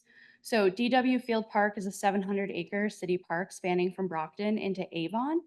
And this work that we did was a very interesting collaboration of having all the partners at the table to make this successful. So this was an opportunity for Old Colony Planning Council to build out a partnership with Wildlands Trust, which is a local land conservation organization. And through that, we partnered with the city of Brockton and the town of Avon, and were able to create a master plan. This was a Wildlands Trust-led initiative, as they've been working really closely with these communities, but we were able to come on board and help with the community engagement aspect and use our resources and our connections to really further the outreach that we were able to do between these 2 communities and help bridge communication. DW Field Park is run by the city of Brockton, including the area that goes into Avon. Their Parks Commission handles it. They handle the maintenance and the work that happens there. So it was really important that Avon was able to have their voice represented, as well as most people from their community are also visiting this area. This was funded through a really unique source as well. It used a municipal vulnerability preparedness competitive grant, as this is one of the largest green spaces in the South Shore and is the largest green space in the city of Brockton. Its ability to have water retention was super important, but one of the main data points that's come up in the last 5 to 10 years is that inside DW Field Park, it can be 5 to 10 degrees cooler than the rest of the city on extreme heat days. So that was a huge takeaway in how that played into something like an MVP work. Other ways that this was funded included volunteerism. There was in-kind match that was performed. There were community members that donated their own time to participate in these events, including other organizations like Massachusetts DCR, who came out to programs to advertise their own hiking opportunities throughout the state. And private donations were a large part of both halves of the project. So this is an ongoing thing. And this was another really important piece, is that The master plan itself was a 2-year process and only covered just the center of the park. The park needs a lot of work to be restored. It has both ecological and historical importance. It was originally designed as a driving park, so the streets come really close up to all the incredible views, but that creates a lot of pollution and also a lot of safety issues for pedestrians who are using it. So with the center part being completed, we then worked into another MVP competitive grant to work on the northern half of the park. And this was focused on the side that is within the town of Avon, and Avon led the grant process, included all the same partners for strong continuation of the partnership. And this expanded our work, which created the DW Field Park Initiative, which is the collaboration of all the partners who work on this. It hosts its own website. We have our own business cards for it, and that can be found at dwfpi.org, but it is linked on all of our information on DW Field Park and has been super successful. Our next steps are looking into drafting out plans for the most southern part of the park, which would be the third and last part of the planning efforts. And then we have a funding committee, which is volunteer hours that all our organizations sit on. And we talk about which grants we're all leading and applications.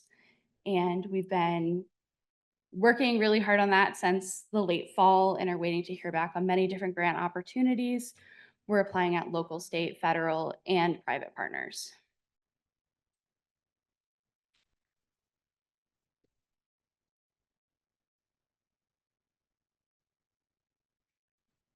So next, we're spanning a little bit larger into the Old Colony Planning Council Regional Water Plan. I will note that Joanne Zigman is here with us today, and she is the project lead on that. So if you have questions specifically, please go see my colleague Joanne at the end because she'll have much better answers for you than I will. But this is a plan that encompassed all 17 of our communities, which is a rare opportunity we get, but something we've been looking to expand and doing as a regional planning agency. And it addressed the need for water to fulfill the needs of residents, housing, and economic development. A really neat thing about being on the South Shore of Massachusetts is that with only 17 communities, we're within 4 different watersheds that are impacted by our use. So this includes Boston Harbor, South Coastal, Buzzards Bay, and Taunton. And this again had a multi-source funding. I would have needed my own slide on just funding sources to list everybody, but again, it's heavily documented in everything that we do. This came from a level of federal, county, and local funding. So there was 2 different federal grants that carried a bulk of this, which was the U.S. Economic Development Administration grant, which is we refer to as EDA. And because so much of our water use on the South Shore dictates what we can and cannot do for economic development, that played a really large part. And again, we received money that was through the federal level through the United States Environmental Protection Agency. And that was with the Narragansett Bay Estuary Program. So that money is funneled down from the federal level to the estuary, and then they designate from there. Again, this was a very community engagement driven plan. There was a steering committee of 29 members with offered representation from each of the municipalities that were included. And there were interviews held, we did focus groups. There was a very successful survey that went out to households that had over 1,500 completed responses. And there was multiple rounds of public consultation and finalized meetings that allowed people to review the draft with representatives from the writing team on this. The stakeholders' largest concerns were water availability, water quality, connectivity of surface water, affordability, the impact of development on water, and water utility. And all of this is addressed throughout the plan. There are goals that are assigned to each of the main concerns, and they are all designated in a matrix that revolves around short-term or long-term goals and local, regional, or state level, because we knew we needed to create a holistic approach to better managing water needs for the future. Next steps for this project, as again, this is ongoing, are forming a standing committee to move forward with this plan. There's a lot of great work outlined in this plan, but we know that fixing water for an entire county availability and ecological restoration for it is an ongoing journey. And then we are looking to continue regulatory discussions with our state level and communities that have control over how much water is and isn't used. expanding education and management practices, and the ongoing seek of funding to keep this work moving forward.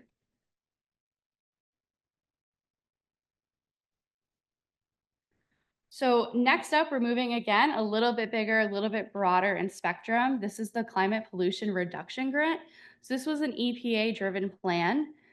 The idea for the grant was that there would be the availability for states, tribal communities, and the largest metropolitan statistical areas to get to do a climate pollution reduction plan. This started in 2022. Majority of states in the US did do a plan, including the Commonwealth of Massachusetts. Many MSAs, including 3 that are overlapping within Massachusetts, participated in this. And it required that each who participated to write 2 separate plans. So we had a preliminary climate action plan, and this was as quickly as you can get out the door a plan to start addressing the needs of climate in your area. And then that followed suit for another 1.5-year project, which was the comprehensive climate action plan that we are working on finishing up now. And this goes into those initial goals. It breaks them down a little bit further into what that might look like for each community. And it also takes time to look at the co-benefits of solving one climate solution. OCPC held a role in both the state and Boston MSA Climate Pollution Reduction Grant. At the state level, RPA directors were each given a seat, which Mary Waldron held, with the statewide initiative to share the lived experience of those on the South Shore and make sure that their voices were communicated throughout the planning process. In addition to that, OCPC served for the Boston MSA. The map of the Boston MSA is on the screen behind me. It contains 168 different cities and towns across eastern Massachusetts and southern New Hampshire, with 4.7 million residents and 7 different regional planning agencies or commissions. So this project not only allowed us to work with our sister RPAs, but it also allowed us to work with New Hampshire, which uses a different structure of localized government, and gave us a lot of insight on programs that they're running that are parallel to ours and others that are slightly different. Leaning back into that, learning from each other through these processes. So as I noted, the preliminary climate action plan is completed and available at both the state and Boston MSA level. And the comprehensive climate action plan will be available this fall and is almost done being drafted. It contains locally applicable climate pollution reduction actions across 5 sectors, which were categorized as buildings, electricity generation, transportation and mobility, waste and materials management, and agriculture and natural lands. Very similar to some of the categorizations we saw earlier today in terms of handling climate concerns. This process was both a massive data collection undertaking. There will be a greenhouse gas inventory that uses 2022 as a baseline for the Boston MSA, but it was also specifically driven with community engagement in mind. There are multiple steering committees that represent different groups of people within this plan, and all of us RPAs are meeting together regularly throughout the plan to discuss how we're handling community engagement within our region and making sure that there's transparency and equal share of representation from each community. This was also an initiative that was funded at both the federal and state level. So Massachusetts regional planning agencies were able to get money designated through REPA, which is Regional Energy Planning Assistance that the state offers. So again, using multiple funding sources from multiple levels and getting to work on different levels to successfully complete a plan that spans multiple areas. And that is it for me. Thank you all so much. Thank you, Rhiannon. Next, we're going to be joined by Matt Dyer, who will be talking about trails and culverts. Thank you, Jason, and good morning, everyone. It's an honor to be here and to talk about culverts and trails with everyone. It's a really exciting topic. So regional trails and connectivity. One of my jobs here at Old Colony Planning is to work with municipalities to talk about trails, and we're conducting an inventory across our region to contribute to a statewide database of where all the trails are. So as a planner, That's wonderful to be able to see where trail is in our abutting regional planning agency or abutting town. And it really helps paint that picture. So right now we're contributing to this larger inventory, going out there working with municipalities, land trusts, private landowners who may own and maintain trails.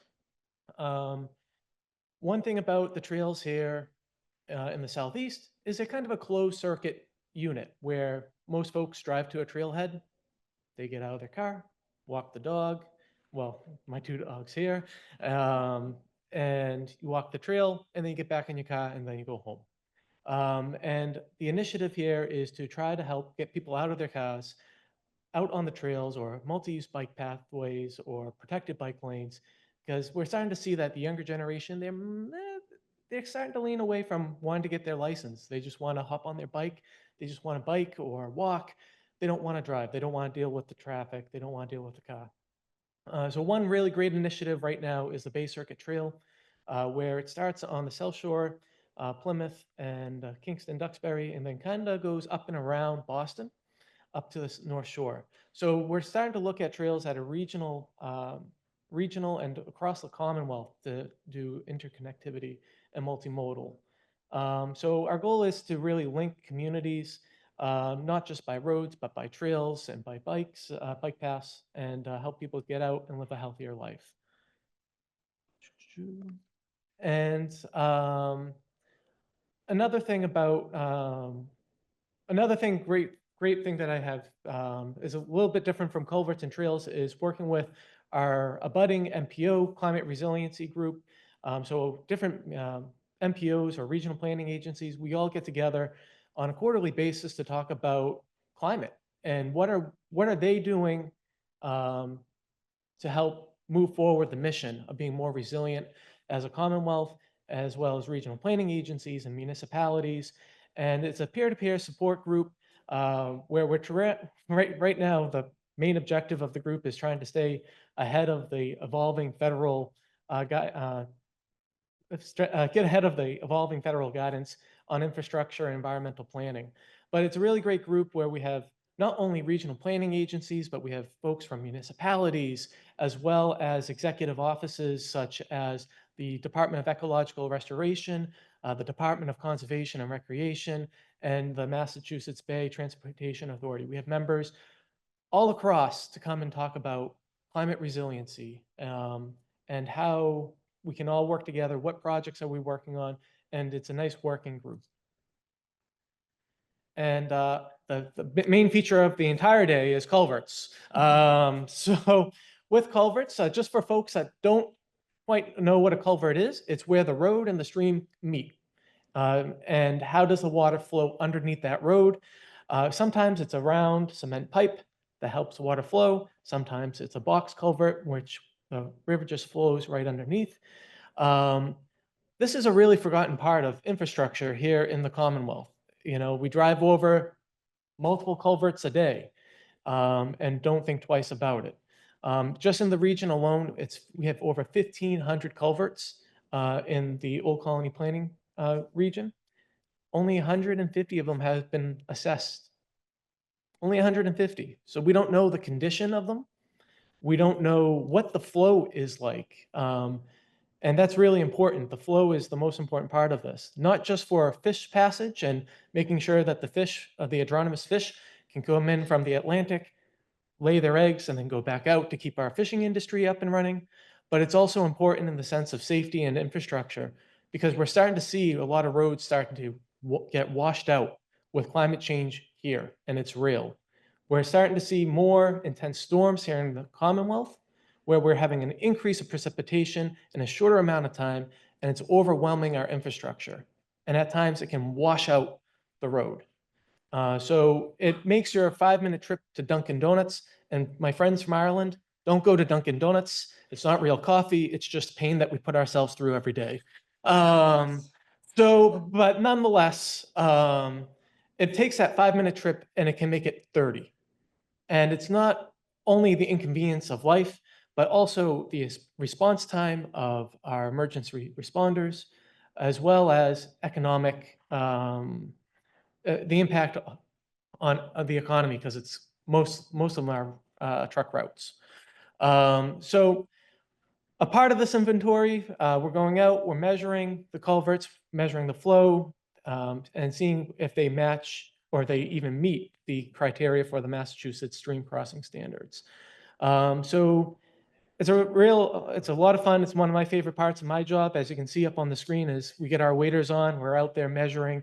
And it's a really great way to kind of see a different aspect of transportation infrastructure. So lastly, I'll just say this. As a transportation planner, a lot of times we're focused on congestion management, we're focused on pavement conditions, we're focused on just road safety. But here at Old Colony Planning, we're really taking the lead and we're starting to be really innovative. And now we're really incorporating the environment into these corridor studies because it's a huge part of it. It's just not about the congestion, it's not about the pavement, but it's the overall environment. And I'm very fortunate to be here, to be a part of an innovative agency that realizes that it's just not the pavement, but it's also the water. And with that being said, I'm going to hand it off to Mike Lambert. Well, hand it back to Jason, but next up is Mike Lambert. Mike Lambert. Well done. Thank you both. Thank you to the Alliance and to OCPC for having me here today, and welcome to our esteemed guests. I was very happy that Mary asked me to do this because this is not only a critical issue for the Commonwealth and the nation, but also one where we have some good news. So it's nice to be able to present that. Reason it's critical is because in the US, the transportation sector is the #1 contributor to greenhouse gases in the nation, and that exceeds both energy production and industry. But tucked within that sector lies the transit industry, which has I would say, the most potential to decrease greenhouse gases. So it's kind of an interesting little part of the overall story here. The way that transit can really impact greenhouse gases is through 3 different means. First and most simply is by increasing ridership, by transferring trips from private vehicles to more efficient transit uses. Second is by supporting land use that is much more efficient, more dense, and more able to help support our greenhouse gas goals. And then third, greening our own services, greening our own properties. So I'll hit all 3 of those. Just for setting the stage, the Commonwealth is made up of 16 regional transit authorities, including the MBTA in Boston.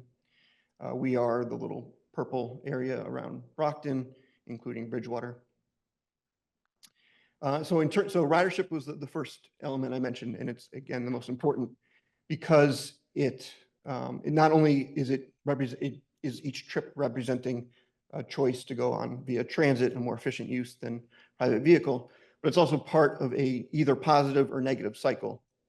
The more people who ride transit, the better our roadway network works, and the better transit works. More people who use private vehicles for trips, the more congested our roads get, and the worse transit works. So we can have either positive or negative cycles. And so for a long time here, our funding was pretty level, and the funding that's shown here translated into pretty level or even declining ridership. But in the past 2 years, our funding has doubled, and along with that, our ridership has doubled. Brockton Area Transit alone is on pace to do 4 million trips this year, and that for a city of only 80,000 and in our surrounding communities, that is a great number. The other thing we have to do is focus not just on our big buses serving urban areas, but also partner with our surrounding communities and be very innovative in terms of getting transit out to suburban and even rural areas like you might find in Donegal. So we have a strong partnership with Bridgewater State University. We offer micro transit to the town of Rockland, which is sort of like Uber, Lyft, but made affordable for the masses. And then, of course, partner with our councils on aging and our municipalities to provide service as well. In terms of supporting land use, this graphic shows the amount of housing starts happening in downtown Brockton. We're joined by Councilor Lally here today, who's, along with the mayor, is an important voice for promoting the zoning changes that can help increase density downtown and adaptive reuse of properties. And of course, transit is here to both benefit, but also to support those initiatives. And then finally, Gary mentioned that the Donegal Airport's the most scenic airport in all of Ireland. And certainly our transit hub is not as green as his, but we're on our way to try and get there.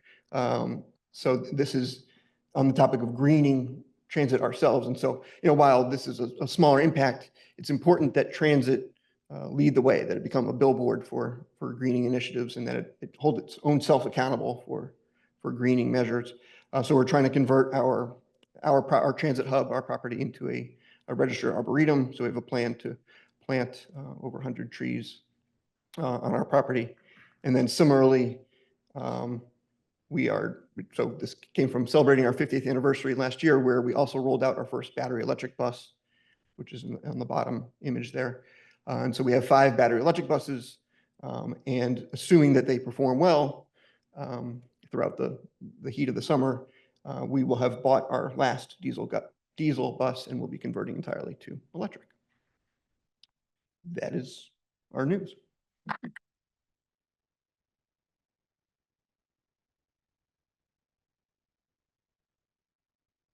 Thank you, Michael. Next, we're going to be joined by Lisa Sullivan from the Massachusetts Department of Energy Resources, who will be talking about the Green Communities Program here in the Commonwealth. Thank you very much for having me here today. Pleasure to be here and to meet our friends from Ireland. I'm also visiting Ireland in the next month, and I'm looking forward to sharing that with my children and my husband. 6 of our 8 maternal and paternal grandparents and great grandparents are from Ireland, so it's very exciting.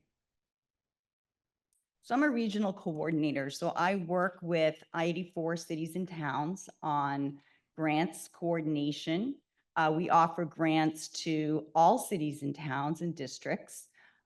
We have a designation and grant program for green communities. We also have a climate leader communities program, and I'll talk a little bit about both of those and some of the funding opportunities that are available. We have very similar goals to the EU. We hope to be 50% of our greenhouse gas emissions compared to 1990 by 2030 and net zero by 2050. So it's ambitious, and we need to bring all 351 cities and towns along with us. So we consider ourselves the energy hub for all Massachusetts cities and towns.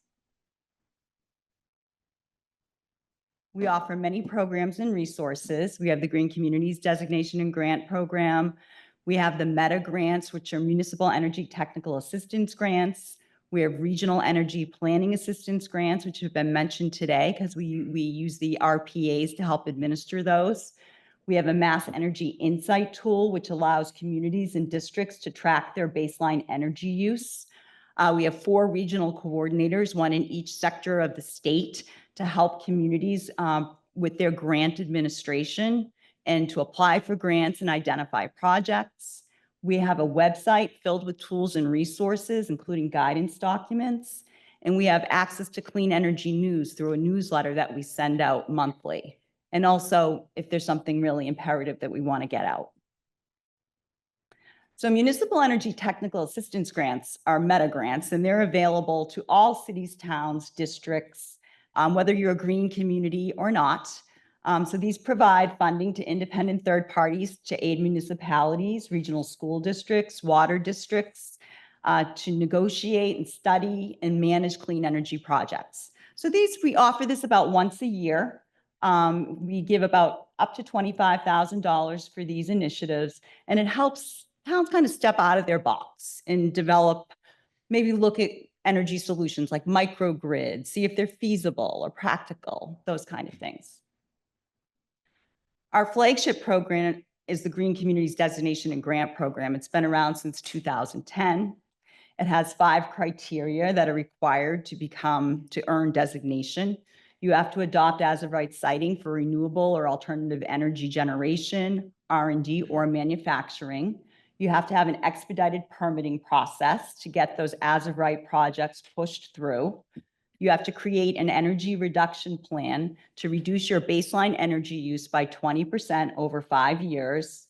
adopt a fuel-efficient vehicle purchase policy, and minimize life cycle costs in new construction by adopting the stretch code. So those are the 5 criteria, and that's why only municipalities can become green communities, because you have to have the ability to adopt zoning and general bylaws. And we have guidance documents which are available. When you see the slideshow, you can access those. So some communities are under-resourced and they really need help to seek green communities designation. And so they might turn to Old Colony Planning Council or another RPA to help them put together that baseline data in Mass Energy Insight, which I talked about earlier, which is that baseline tracking tool.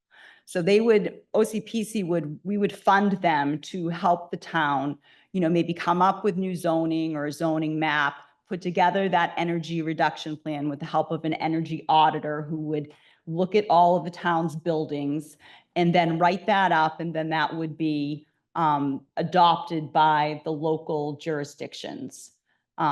So this is really an important part of our program. It also helps the communities, like through the RPAs, maintain eligibility after they're designated by doing an annual report so we can see what their progress is like. And also it helps them keep applying for grants. So this is our progress. We have 297 of 351 towns or green communities. We started the program in 2010, and 91% of the population lives in a green community. We have awarded $192 million in grants. We award $20 million per year. We have leveraged the Mass Save Incentives, which is a program where we work with the investor-owned utilities to take funding from the ratepayers and give it back for energy efficiency projects. So we've leveraged that $44.4 million. We've saved $29.7 million annually in energy cost savings in municipalities, and we've reduced greenhouse gas reductions by 72,000 tons. And more communities are constantly joining the program. So we designate 1 to 3 to 5 communities every year. So the Green Communities Designation grants, once a community achieves designation, we give them a grant allocation that's approximately $125K base plus population per capita income for a maximum of $1 million. For example, Boston would have received $1 million. Brockton, when they were designated, received $500,000. We also award competitive grants every year, and they range about $225,000 with an adder for environmental justice communities. You have to be an eligible green community in good standing, so you have to report back. You can only have 1 green communities grant open at a time. We also have multi-year decarbonization grants up to $500,000 because we're finding that these projects are getting more and more expensive and that communities need more money. And to avoid phasing of projects, we want to see that energy saving realized. So we've really picked up with these decarbonization grants, and more communities are taking advantage of that. The kind of projects that are done, by the way, are LED lighting retrofits, heat pump conversions, variable frequency drives, all kinds of projects that save energy. Basically, this is about competitive grant tips. This is how you would apply for competitive grants are more competitive. They save more energy, reduce more greenhouse gas emissions, and we encourage people to apply for utility incentives. We've come out with the Climate Leader Community. It's a Green Communities 2.0 program. It builds on the success of our Green Communities program. It aligns resources for municipalities with energy and climate goals. It enhances engagement and forward progress and encourages adoption of climate clean policies and programs. It expands opportunities for community engagement. The Climate Leader program has similar criteria to the Green Communities program. You have to be a green community in good standing. We ask people communities to have an active energy, climate, or sustainability committee. They adopt a municipal decarbonization roadmap so that they have a plan to move forward with their decarbonization. We ask them to adopt a ZEV first policy, which is looking at battery electric or fuel cell electric vehicles first, plug-in hybrids or hybrids next.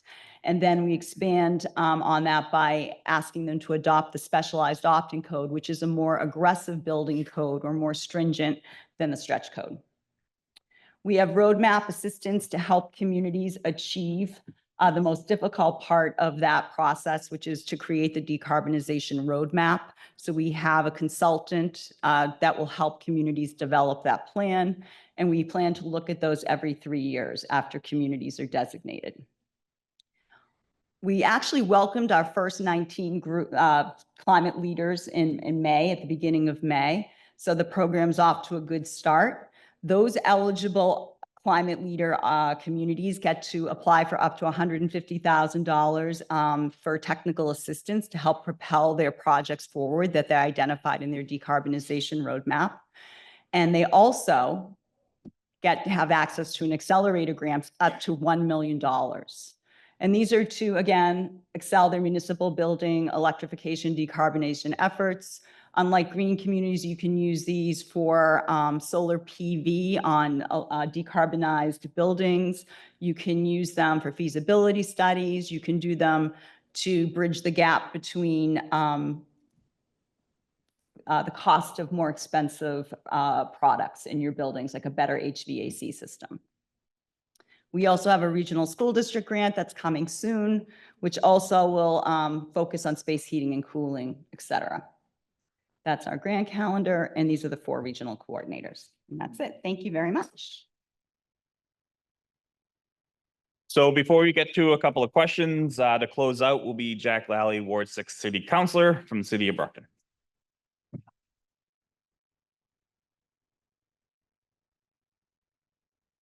I'm here to just speak for the mayor who had to leave. I was gonna make a joke about how, you know, this is just what he looked like before he became the mayor. But my name's Jack Lally. I'm the Ward 6 City Councilor, and I'm what stands between you and lunch.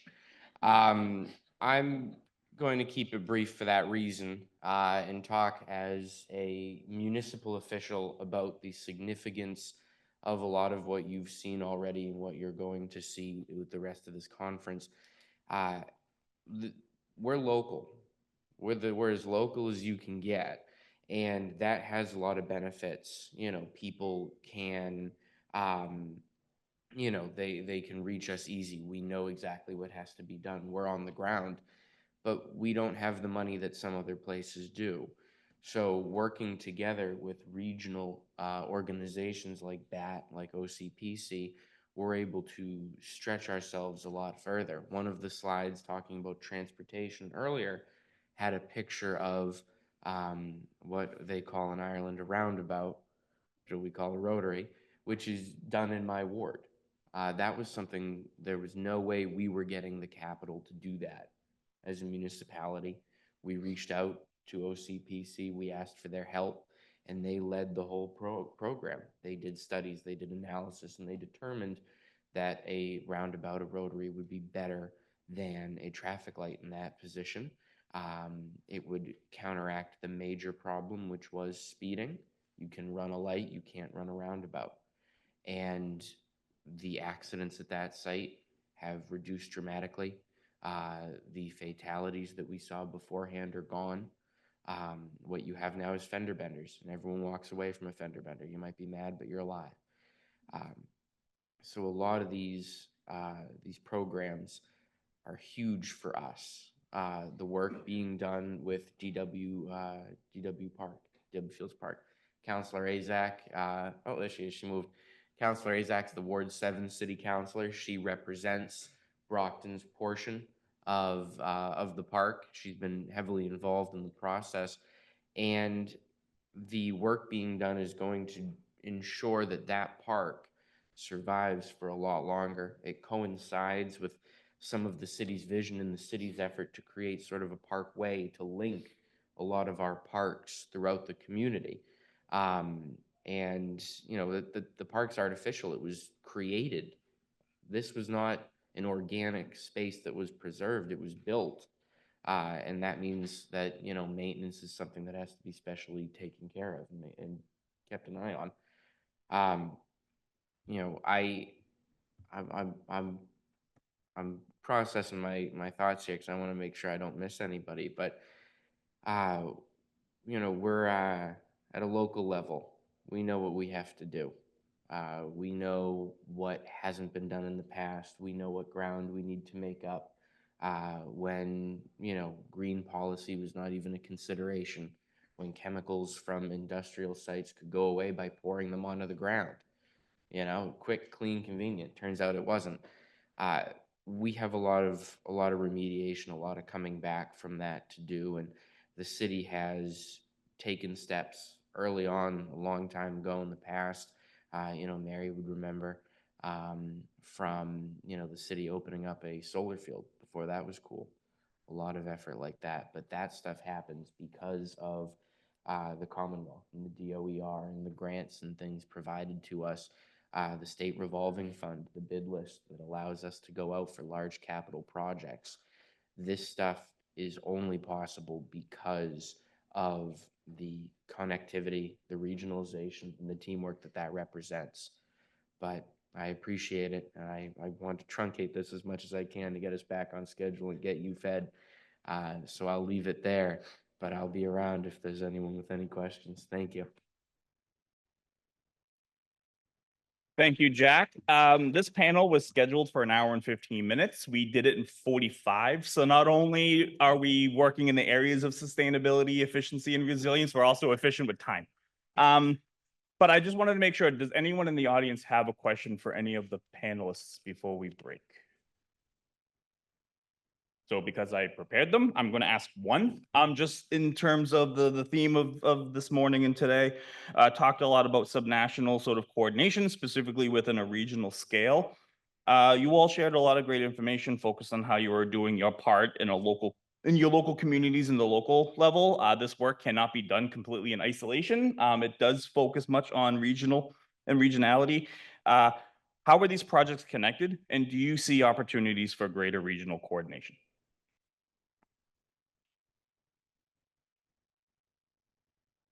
A lot of looking this, so Matt and I will start. So one thing that I immediately thought of that I regretted not mentioning, talking about connectivity, is that since we started the GW Field Park work, that worked with us to create a bus station at the park, because there was no way for people who weren't in walking distance to come in without driving and parking there. So that was a fantastic, right off the bat, it really showed that the long-term relationships that we're building are turning into quicker action items. It wasn't something we had to sit on. It wasn't something we had to write into a plan. We were like, hey, wait, why isn't there a BAT station on a street that a BAT bus is already going by? And it was done very short term. And I think that's one of the important pieces that are coming out of this, is that we're all working in what might look like silos on paper, but we're building these relationships behind the scene, and it's moving forward projects quicker. It's allowing us to have broader ideas on how to handle these issues. We're not looking at them as everybody's out for themselves, specifically going back to the comment that was made about Brockton and one community finding funding. As a regional planning agency, we're in connection with all the grants that the state is putting forward in the federal level. Adding Paul Amano, our senior grant specialist, to our team has been a huge success in that manner, as he's been able to increase public outreach about grants that we can help write and help execute and help kind of circulate that funding. And also join partners together that maybe weren't already working together to get larger amounts of funds and get more cohesive projects on the ground. And I'll pass it to Matt. So for culverts, one approach that had happened in the past was working town by town. And that's great, but when your culvert is so inland and you do all that great work inland to help with fish passage, and the coastal community hasn't done anything, all that great work doesn't work. So one approach that we have done now is we're doing it by a watershed approach.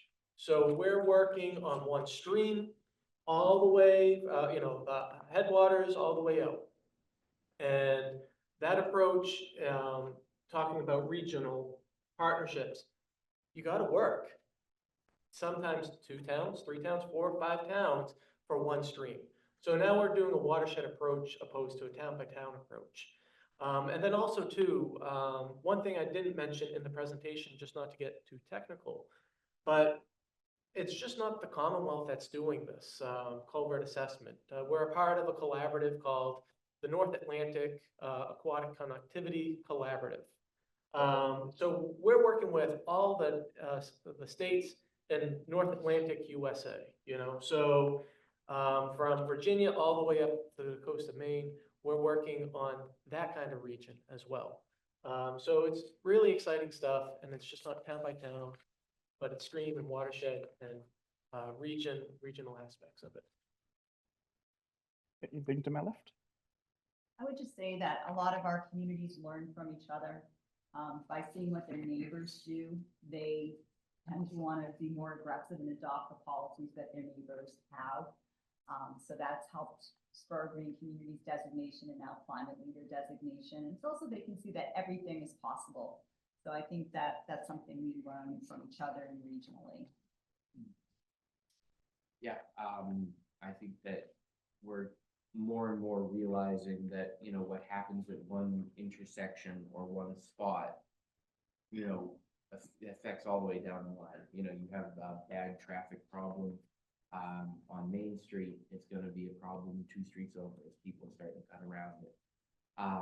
You know, and that's, you know, part of why, you know, that's so important, traffic. But, you know, to the rivers and the streams and the culverts and all of that, nobody realized exactly how deep that runs and how interconnected it is. So as we, you know, put the pieces of that back together, we reconstruct, we have to review what municipalities, governments in general have done in the past, and redo it. I've got a couple of culverts that I tell somebody that they have a culvert on their property and they go, what? They don't know. So, it's a lot more intertwined, and the more we find more and more success, the more we work with that in mind. Great, guess we got to send Matt to those folks. Now I believe it's lunchtime, thank you.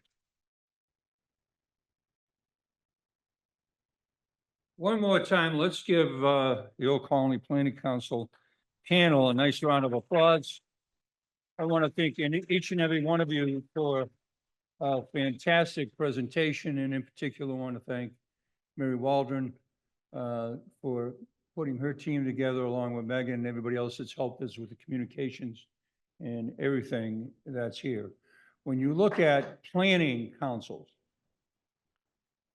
or regional planning agencies throughout the Commonwealth of Massachusetts, and you see the success of some regions versus other regions, it has everything to do with the expertise and the work and the development of putting together the regional plans for the communities to make sure that they're eligible for a lot of these grants, that they're working with technical assistance, with DOER, that they're connected.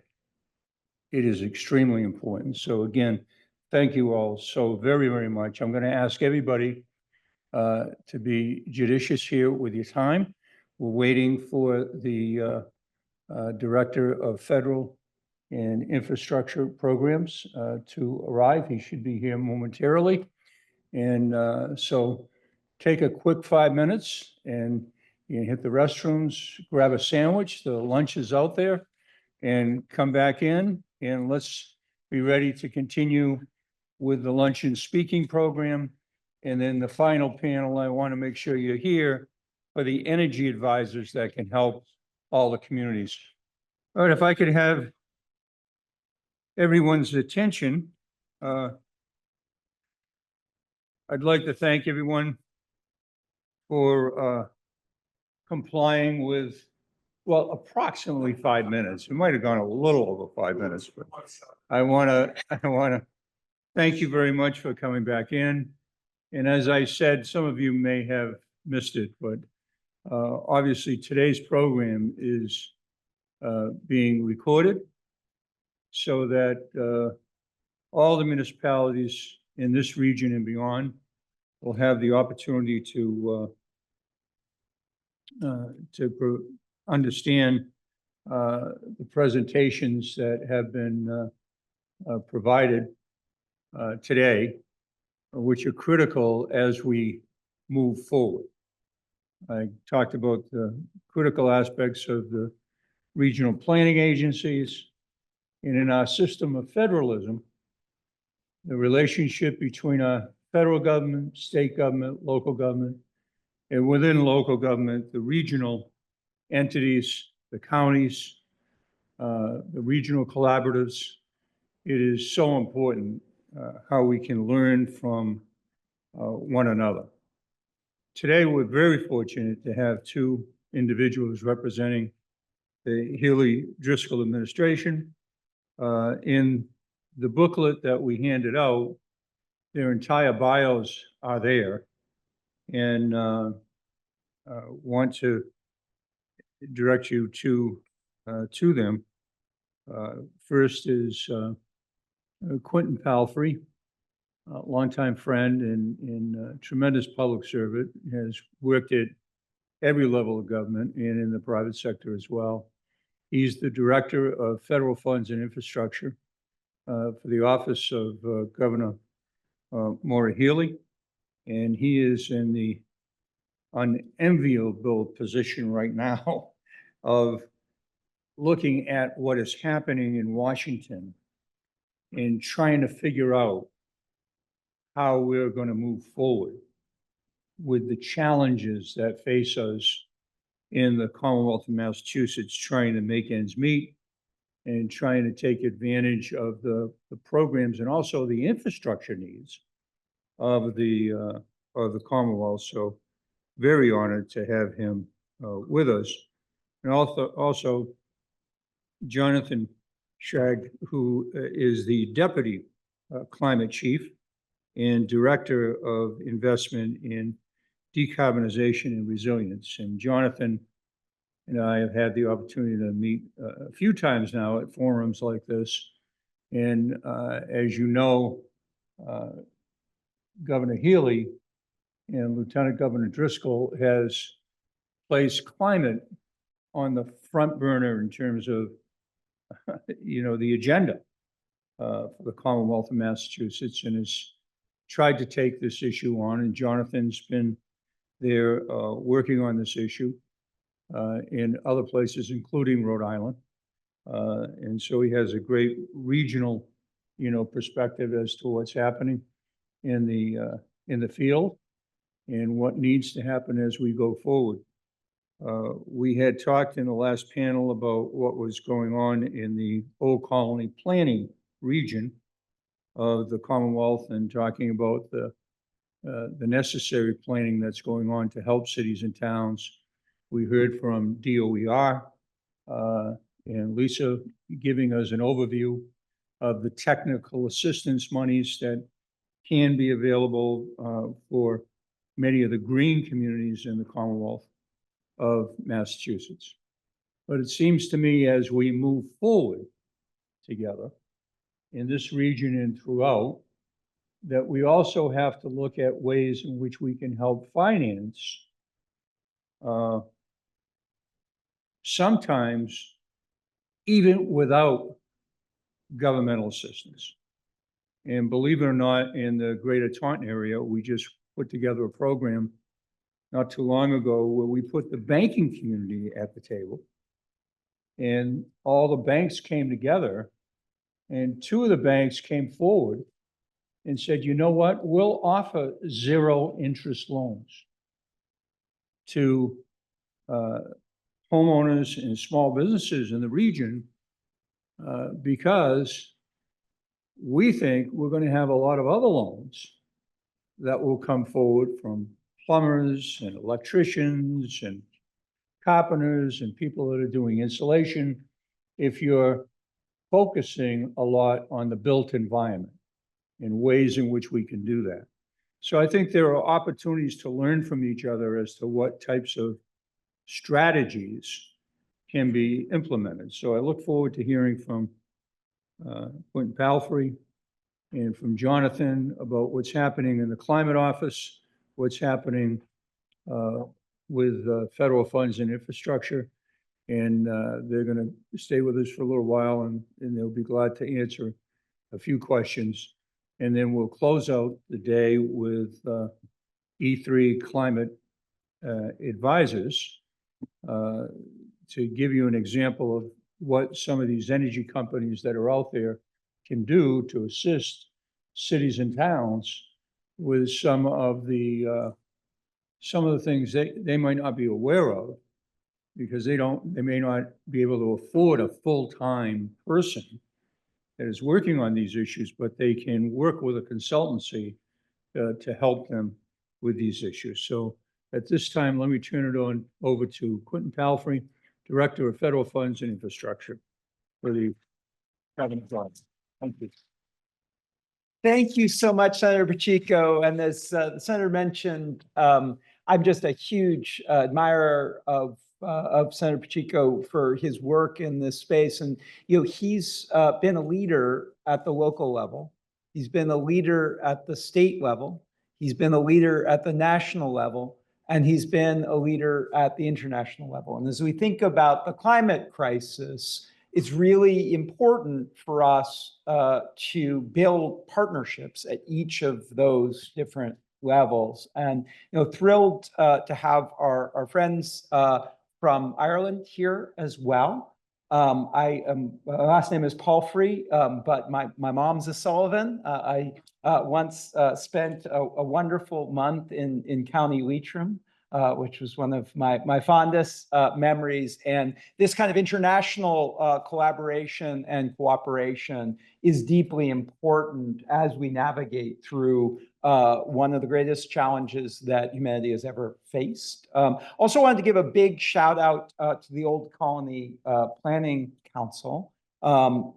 They've been key partners for us as we've thought about how to make sure that the state is supporting our municipalities, our cities, towns, tribes, local nonprofits, which is really where the rubber is going to hit the road on the solutions to the challenges that we're facing here. This is a really extraordinary and dynamic time in terms of the federal government's involvement in building infrastructure and investing federal resources in solving the problems relating to clean energy, decarbonization, and resilience. And I'm sort of tempted to use the old Dickens phrase, it's the best of times and the worst of times. But I think that'll kind of help frame some of what I'm about to talk about. So I was in both the Obama administration and in the Biden administration. And when Governor Healy came into office a little over 2 years ago, she had made a commitment, a day one commitment, that she wanted us to compete for the new resources that had come out of the bipartisan infrastructure law, the Inflation Reduction Act, and the CHIPS and Science law, which collectively represent the biggest federal investment in infrastructure in history. The Inflation Reduction Act, as you know, is the largest climate bill in world history. And Governor Healy's a very competitive person. She used to be a professional basketball player. And she said, we're going to go out there and we're going to fight for these funds. We're going to bring them back to Massachusetts and we're going to use them to build things that matter and to advance a really aggressive agenda. And as Senator Pacheco mentioned, and Jonathan can get into, she also created a cabinet level climate chief and elevated climate focus to the very top of the agenda. And so what she asked me to do was take on a new role, build a new operation, whole of government strategy to seize these federal resources and deploy them. We have a terrific congressional delegation led by Senators Warren and Markey. We've got really strong leadership at the House of Representatives level. And I'd come out of the Biden administration. The Biden administration was very committed to investing in these climate programs. So we spent a lot of time both engaging with the state government and with the federal government to try to bring these resources back. But we very quickly realized how important it was to engage with cities, towns, tribes, local nonprofits, stakeholders, and communities across Massachusetts. So we went out there and we sort of talked to folks about how they were experiencing these new resources, these new pieces of legislation. And we pretty consistently heard some of the same comments. First of all, people were excited, right? There was lots of new federal resources. There were a lot of new programs. Municipal leaders would often, tell their staffs, look, go get the money, right? But when you actually ask people, okay, but what do you need to do that? What they would tell us pretty consistently was there's too much jargon. There are too many silos. There are a lot of different programs. We don't know when they are and what you should apply for and how that actually relates to our work. We also saw some of the same challenges that I think comes up over and over again, probably comes up in other countries as well, which is that communities with resources, communities that had a track record in attracting federal investment, that had fancy consultants, that had big planning staffs, those were the ones that got the money. Those were the ones that could build out the programs and actually move things forward. And even if you put some criteria in these grants saying, look, some of this should go to underserved communities, we should think about rural communities, we could think about environmental justice, it was just really hard for folks in smaller communities without a long track record in engaging with these resources to actually operationalize these really important projects. So we built out a program that we like to call the Federal Funds Partnership. And this partnership idea, I think, is really resonates with the themes here today: Transatlantic partnership, and also a partnership between the state government and the municipal governments. But we wanted to make sure that our values were front and center, that we were focused on equity, that we made sure that environmental justice communities were at the top of mind, that even when we were building things that had not historically been thought of as climate projects, that we treated them as climate projects, that we made sure that we were thinking about building for the long term and minimizing any negative impacts. And then we really care about treating our workers well, about expanding the prosperity. I know Senator Pacheco has been a real leader in this area, but making sure that we were building a pipeline of workers and that we were also making sure that they got the benefit of these new resources. So we launched this program that we like to call the Federal Funds Partnership. And central in it is engaging with cities, towns, and tribes all across Massachusetts. This is a monthly meeting and program. We invite you all to join us. I can get you these slides or the resources on how to join us, but we meet once a month and we try to present this really complicated material in fairly simple forms. We try to bring forward the subject matter experts who are best equipped to answer your questions or help you navigate this. And we have an email address, which is fedfundsinfra@mass.gov. We respond to every inquiry that comes from our city, town, tribe, and other local leadership partners. We also have had a really terrific partnership with Old Colony Planning Commission and the regional planning agencies who play a really key role in supporting cities, towns, and tribes in moving forward these programs. So you can see up here, I don't know if you all have QR codes, but you certainly should. Feel free to engage with our office on this. Our next meeting is, I think, next week on May 27th. But I want to talk about some of the additional resources that the legislature recently gave us to help navigate some of these challenges. So one of the things, as I mentioned, that we heard from communities was that they needed help navigating the federal system, the jargon, the silos. But the other thing we heard very consistently was that we need more money to build out these projects. And we wanted to create a mechanism to be able to offer more support to communities.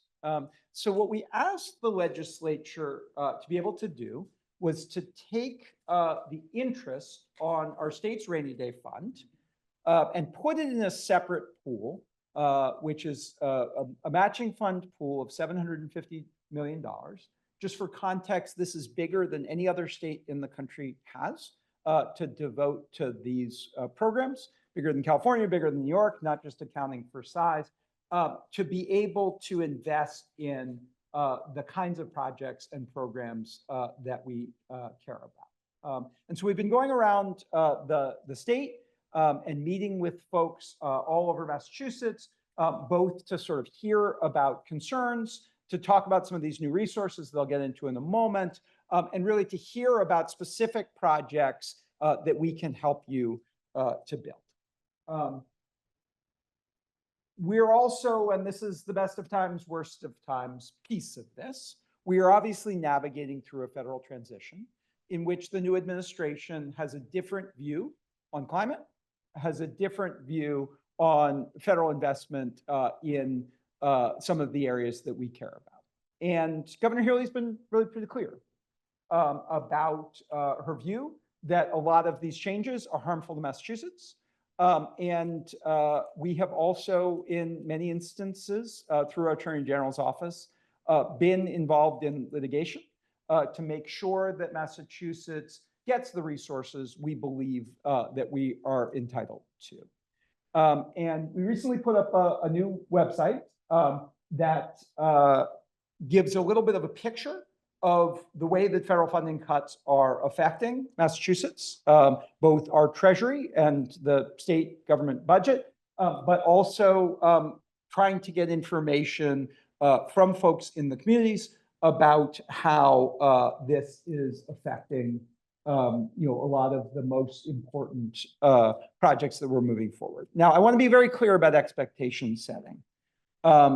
If you think about the things that the executive branch has done, the Trump administration has done, some of the things that Congress is contemplating doing, both in this space and with respect to other aspects like healthcare costs, it is simply infeasible for the state government to backfill all of those challenges. We cannot just wave a magic wand, write a very big check, and solve all of the challenges that have come our way.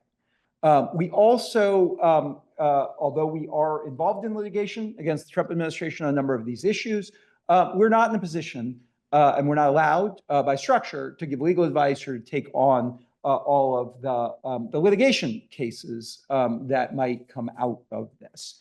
But as I mentioned before, we do view this as a partnership, and we are working really hard to work through some of these challenges together.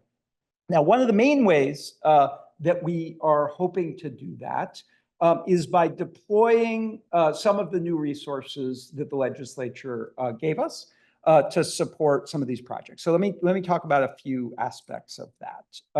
One is our matching fund pool, which allows us, and there's some restrictions in terms of what the lawyers and the legislature allowed us to do, but it allows us to take requests from municipalities, from regional planning agencies, in some cases from other groups, and support some of the projects that are funded by federal funds to make it more attractive to the federal government to invest in them. So there are ways that communities can ask us for resources to support the projects that are federally funded.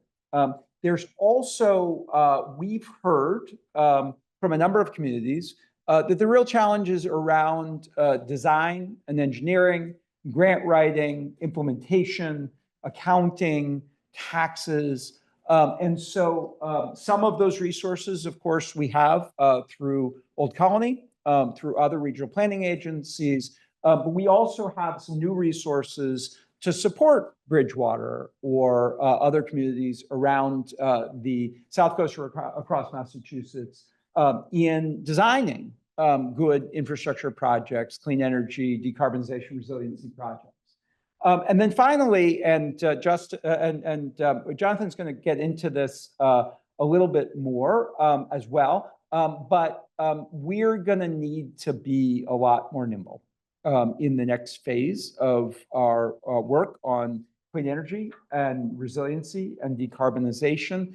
And we're giving some thought to new financing tools, new ways of lending money, new ways of commingling money with or working in partnership with the private sector. And so we have some new resources in this legislation that we are exploring ways of investing in lending.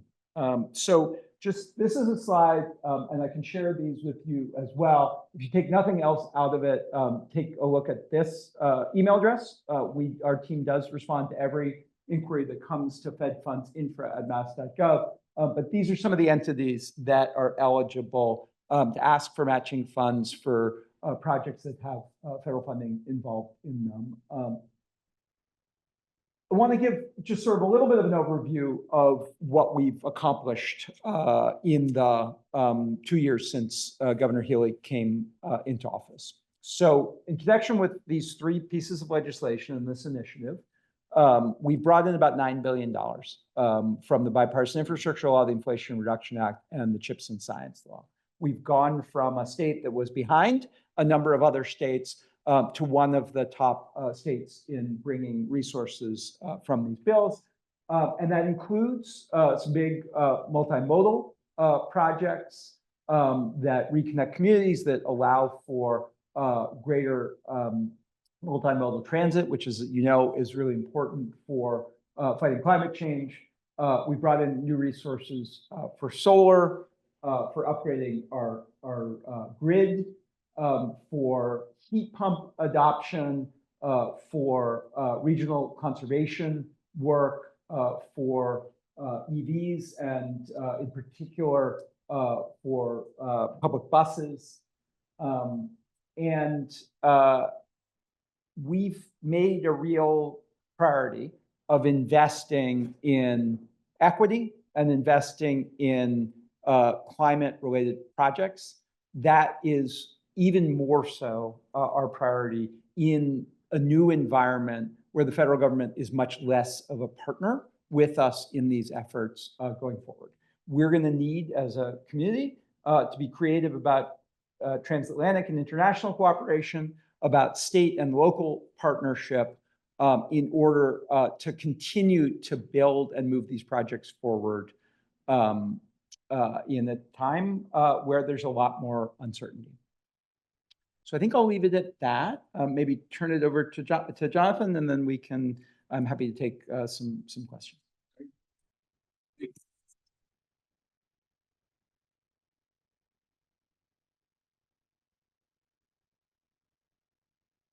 Thank you, Quentin.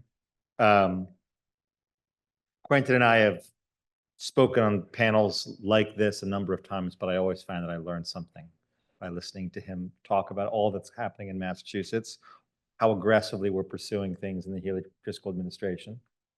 So before I speak, I just want to give a thanks again to Senator Pacheco. Your leadership on climate has been tremendous.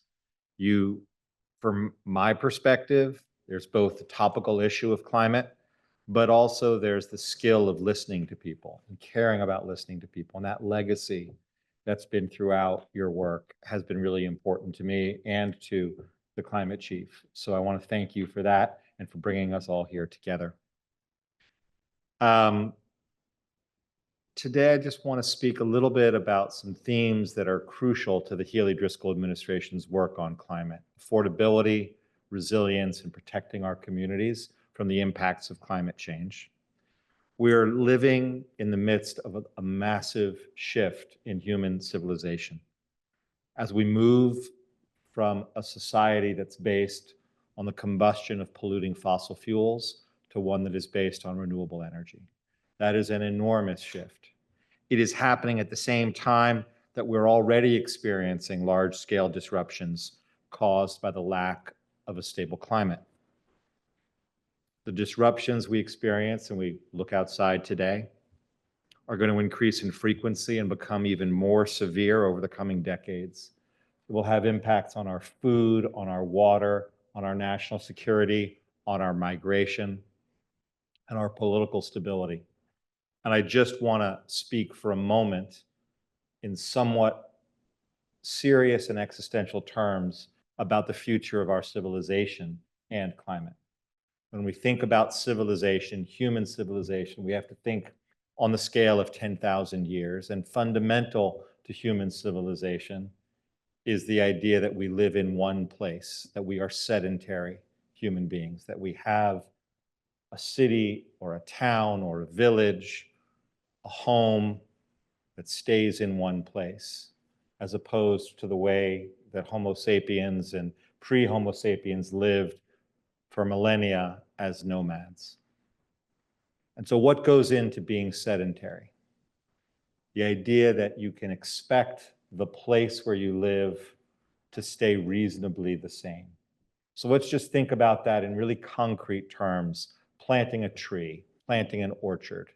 Let's think about Massachusetts. You could think about the cradle of civilization, Greece and Turkey, where you have olive trees, or you can think about Massachusetts, where you have apple trees and peach trees. And what do you need? You need to know that it's not going to snow in the month of May. You need to know that there will roughly be about 43 inches a year of precipitation. If you have years where there are 50 inches of rain and you have 10 inches a day of rain coming in the month of May, then your orchard is in trouble. If you have years where there's snow in May and June, even if the average is the same, that volatility, then your orchard is in trouble. And that's what happened in 2023 when Western Massachusetts, the entire stone fruit crop was wiped out in Massachusetts because of a cold frost in the middle of May. And so when we think about the expectations we have for our civilization and community, it is based on projecting forward. I am willing to make the investment to plant this tree that will take 5 years to grow before it bears fruit, that this investment is worthwhile making because the future is predictable. And when we think about the implications of an unstable climate, it undermines an investment as basic as a tree. It undermines the stability of a 30-year mortgage. It undermines all of the financial models that rely on historical data. And so it is a fundamental transition that we are living through and that we as a group need to build for and govern through. So it's in response to that really systemic instability that Governor Healy created the Climate Office on her first day of office, Executive Order 604. Let me tell you just a little bit about our work and how we're organized. We try to work to de-silo climate as gracefully as we can across state government. That means aligning agency action with the climate mandates outlined in the Clean Energy Climate Plan and the climate policies of the Healy-Driscoll administration. We try to focus on accountability and results and collaboration at the same time.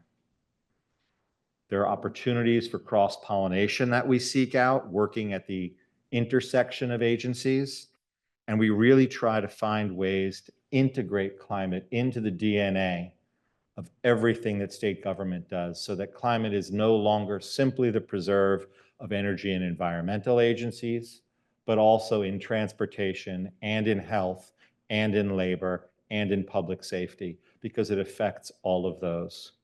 And we try to do that while involving our partners, the municipalities, our planning councils, regionally, labor, environmental advocates, and of course, the private sector. So we need to lift up innovation. We have to ensure that there are new ways to solve the problem. Fundamentally, we have a new landscape in front of us from the change in the federal government. And I think there are 4 big things that are driving the Healy-Driscoll new approach to climate. First is the retreat of federal funding, which Quentin has talked about. Second is a sense of the scale of investment that is required to decarbonize, the enormous scale that we will all need to undertake, and how we can best make those investments in electric vehicles and heat pumps on an ongoing basis so that we do not have to spend twice for the same piece of machinery. Third, the need to spend on resilience at the same time as we decarbonize, seeing the impacts of climate happen more quickly. And fourth, the disruptions in supply chain, the continued high inflation in the macro environment that is new post-2020 that we all need to manage through to build an offshore wind farm with supply chain threats and high inflation is a different enterprise than it was before 2020. So there is a new landscape out there. We issued a report in our first year of office that talked about some principles for how we want to work, incorporating climate science into decision-making, focusing on systems thinking, centering equity and environmental justice. We want to integrate resilience into every ongoing investment decision so that we build not just for now, but for the future, and we understand the value of resilience. We want to align discretionary spending by the state and municipalities with climate mandates, and we want to use every new funding and financing strategy we can. So what happened? Over 2 years in office, what have we accomplished? Well, Mass Housing, Mass Development, and Mass CEC collaborated to establish the nation's first green bank focused on decarbonizing affordable housing through public housing agencies across the Commonwealth. We passed the Mass Leads Act, which includes a historic $1 billion investment in climate tech, strengthening the Commonwealth's position as a leader in climate tech, just as we won in life sciences.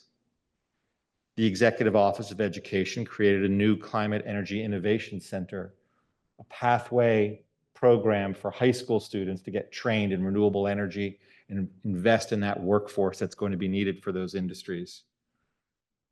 Energy and Environmental Agency, EEA, deployed a historic level of funding to the Municipal Vulnerability Program that enhances municipalities' ability to fund projects they need, basic projects to withstand the impacts of climate change. And we created an interagency working group to take advantage of the new tax credits that were available under the Inflation Reduction Act. And this last point brings me to an important topic of affordability, because these tax credits are a key driver of investment, both for municipalities themselves and for the private sector. So let me just say a word about these tax credits, which are currently under debate. I think people now are reading about them in the reconciliation bill. Their long-term status remains uncertain. The current proposal would scale them back.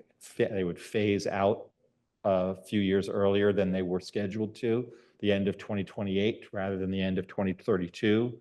There are a couple of other important technical changes that may make them more difficult to use.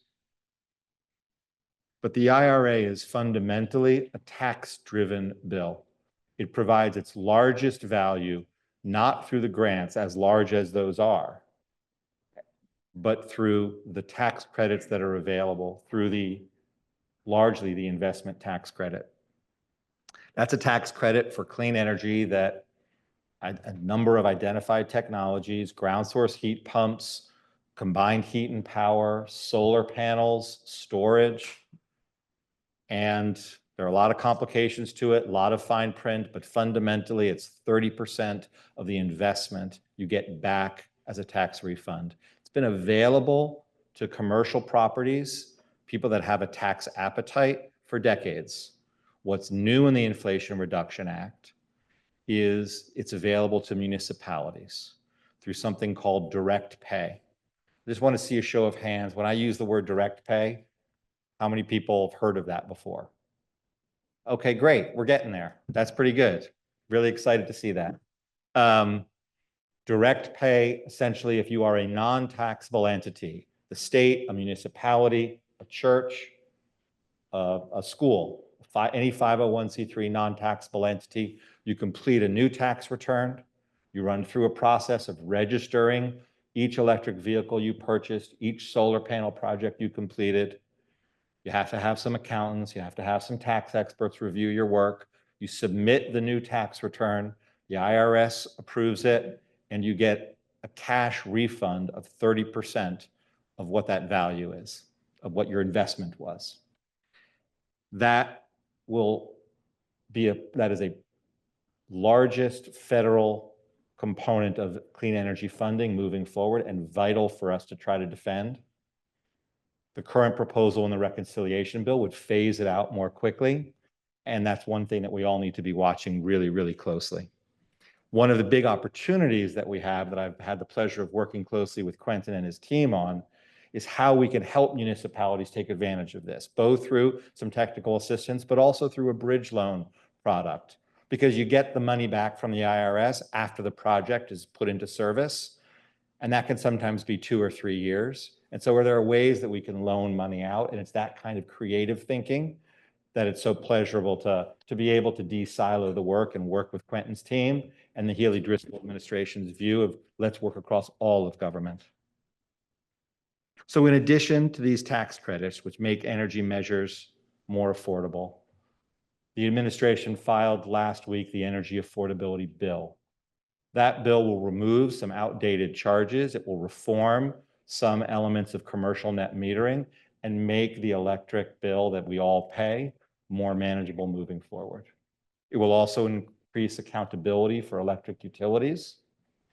And it will also enable the Department of Public Utilities to use innovative financing to pay and help fund the Mass Save program, which is a driver of long-term savings and energy efficiency. We all know that the most brilliant plan won't happen without a budget. We have a clean energy climate plan, but we know that we need to fund it. That's why we are so focused on how we can fund and finance these measures. We know that climate change is going to keep showing up in a variety of ways in the budgets of states, the federal government, business, households. It'll show up in the cost of a business of the inventory they lost due to a flood. It'll show up in the cost of uninterrupted business during a day like today, when kids should be out buying ice cream. It'll also show up in the higher property insurance costs that we're all paying. So one step in planning for climate is to understand the total investment necessary for resilience and decarbonization. The investment is just that, an investment. It's going to make the cost of living more affordable for Massachusetts. We know from the US Chamber of Commerce that every dollar invested in resilience brings $13 of benefits. 6 of those $13 come from avoided damages, and the other 7 is from enhanced economic activity. We also know that the cost of inaction will be greater than that of action. Yeah, it's an investment we need to make, but if we don't make the investment, the damages will be 6 times higher, according to the Potsdam Institute study that was released last year. That's why we're continuing to invest in winning programs that save communities money, like municipal vulnerability. It's also why the Healy Driscoll administration filed legislation to augment Chapter 90 funding with $200 million of fair share funds dedicated to upgrading culverts. Culverts. When I took this job, I never thought I'd be thinking so much about culverts, right? We dig culverts is the mantra that everybody says. So we know we've got 25,000 culverts in Massachusetts. We know half of them need to be upgraded. Cost $1 to $2 million each. So that's somewhere between 12 and $25 billion in culvert repair. Most of it is owned and done by municipalities. So the $200 million is still a tiny fraction of the overall need. So while we enhance the funding with fair share, we also need to find ways to crunch the cost, to prioritize. And that's exactly the work that's ongoing across government. There needs to be a way to take that $200 million and have it really transform the way that we procure through standard design, through bulk procurement, through enhanced technical training, to have that process of upgrading something as simple as a culvert be much easier for a municipality to navigate. It's also why we've been speaking with municipal leaders about new kinds of funding, revolving loan funds, developing a revolving loan fund, building on the model of the Clean Water Trust. Clean Water Trust has demonstrated how you can they've taken $3 billion of contributions over the last 20 years and turned it into $9 billion of actual project deployed funds through a combination of revolving loans, plus going out to market and leveraging those with capital markets, third-party funding. That track record is something that's really of success, is really important to Massachusetts communities. And so we are proposing to locate a new revolving loan fund focused on resilience at the Clean Water Trust. And that's something we're talking with municipalities about. So these are the kinds of tools we're going to need to leverage. These are the kinds of approaches we're going to have to take, both engaging with municipalities and thinking about new financing tools, new ways of finding value, if we're going to scale the solutions that we have to meet this existential crisis. So I'm happy to talk with you and answer any questions you may have, but thank you for your time.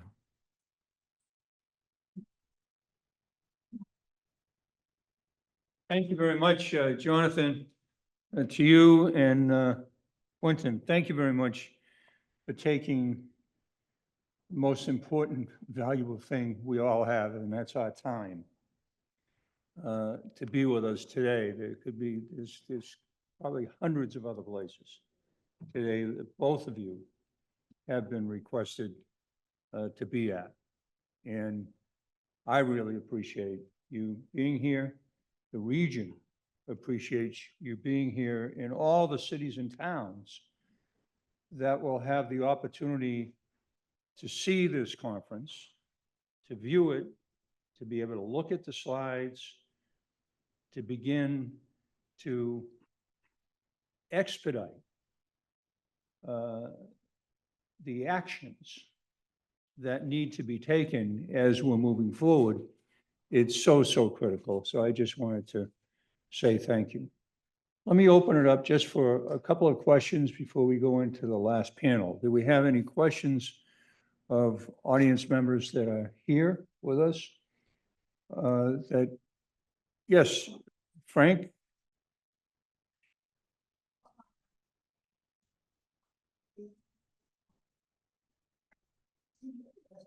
$2039? Yeah. So I think there you go. So in the original legislation as passed, it was the end of 2032. And the most recent proposal that I saw was the end of 2028. There's another shift, which is from for the investment tax credit. Traditionally, the date that mattered was the date that you began construction.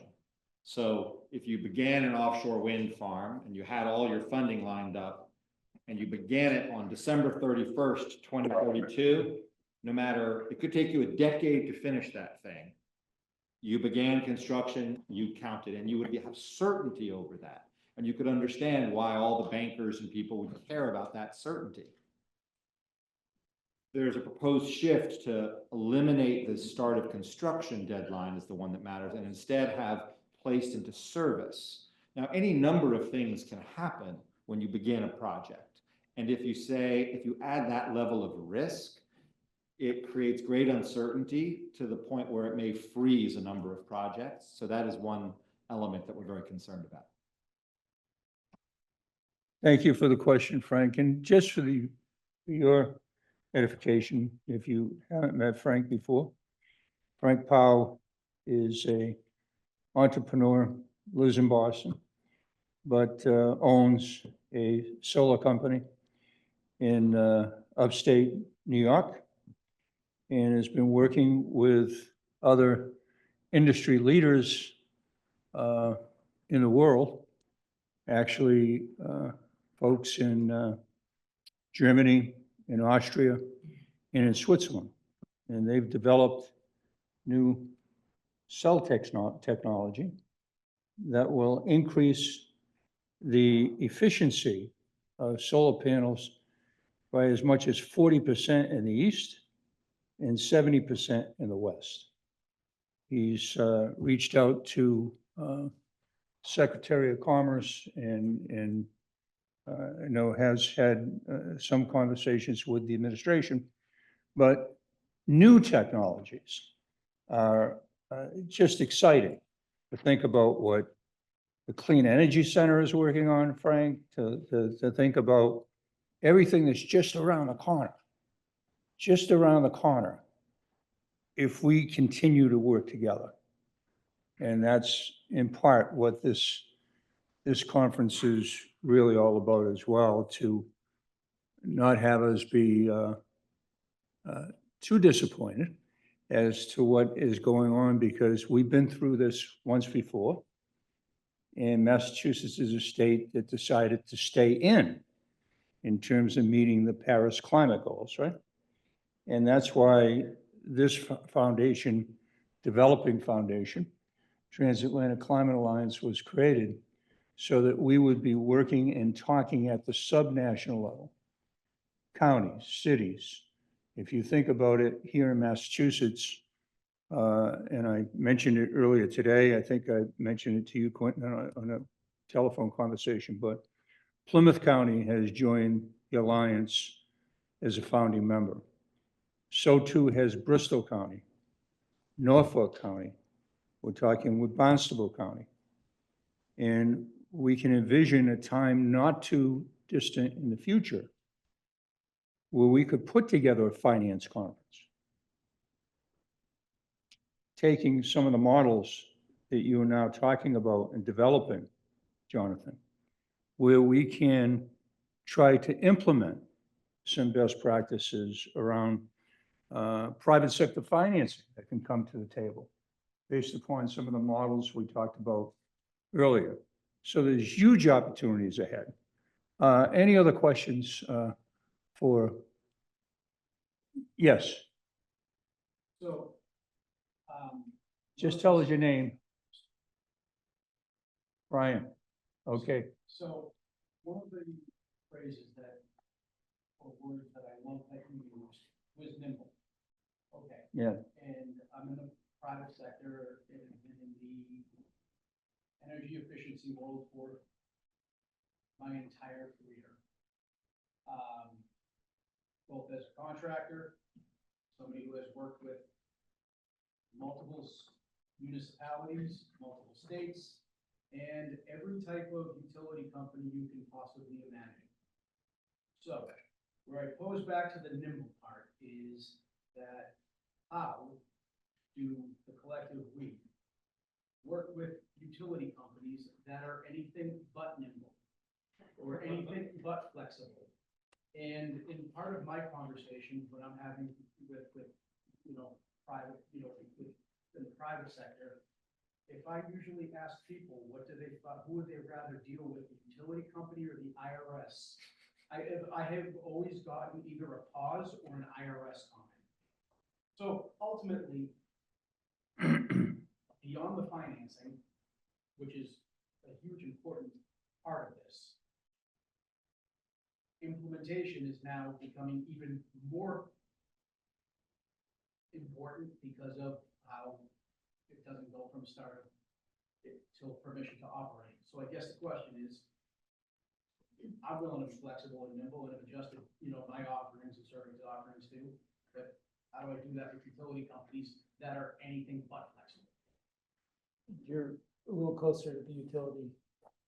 Yeah, before, as the senator alluded to, before I took this job, I worked for a few years for the Rhode Island Division of Public Utilities and Carriers, regulating National Grid. So I feel you. And it's a difficult question. There are some people who feel that they prefer the IRS or the dentist to their utility. There are others who feel that the utility is sort of the trusted, impartial provider, regardless of the fuel source.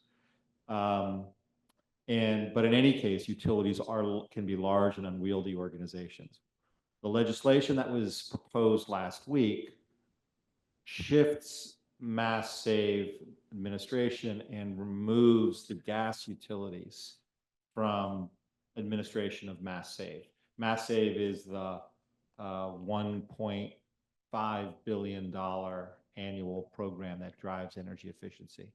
The proposal also shifts Mass Save from a strictly energy efficiency focus to a broader decarbonization focus making sure that heat pump deployment and electrification is really front and center. Obviously, the gas utilities have a conflict there, and so I think part of that shift was to remove that conflict. So that is one shift, moving the business model issue. I think the difficulty of getting the utilities out entirely is all of the usage data, all of the sort of customer knowledge, those relationships, and pushing against the utilities. Massachusetts has a model over 20 years of including them. And we certainly had a lot of conversations with stakeholders around what other models were out there. And I think this shift will be an important one, and hopefully make sure that Mass Save is as customer focused as it can be. The kind of market network that relies on smaller companies, that's the ideal structure, and we need to make sure there's as little friction as possible in delivery. Thank you very much, and thank you for the question. I can tell you that I was talking to the climate chief not too long ago when Bristol Plymouth Regional Vocational Technical School is under construction. They're planning on opening next year, and they want to open net zero. But there's 3 megawatts of solar that is part of the whole planning process. And 1 megawatt, don't have to worry about. But as soon as you go over 1, then now you get kicked into the federal oversight process and transformer and the grid, et cetera. So it becomes very frustrating for cities, towns, regions that are trying to move forward more quickly. And then there's a planning police, which you need to have done. But it seems to me we should be able to expedite it a lot more quickly than is going on. So I can feel where that question is coming from as well, because I see it right within the district I used to represent. That's a lot to do with our system of federalism, right? Because we have some of the appointments on the federal boards that we don't think we're going to see the same type of flexibility coming from it, but we'll see what happens as we go forward. Any other one final question? We're going to get the next panel up so we can get some more information. Seeing none, I want to thank these two outstanding public servants for being with us today. Thank you so much. Thank you for being here. And I'll follow up with you. Absolutely. Yeah. Thanks so much for having us. Thank you. Really appreciate it.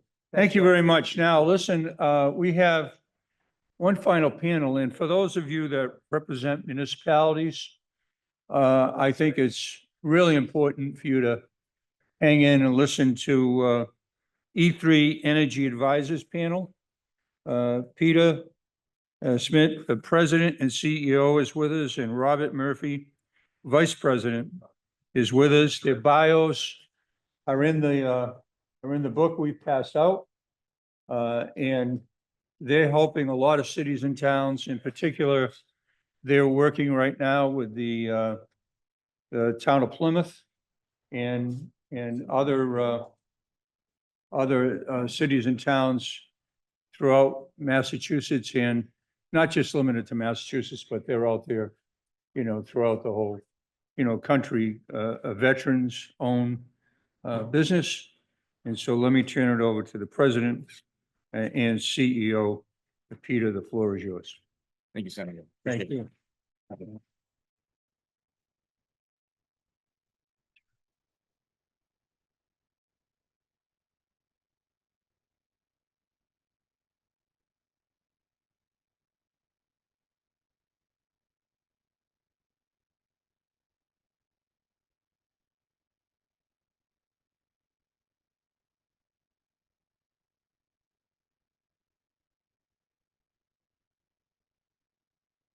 Okay,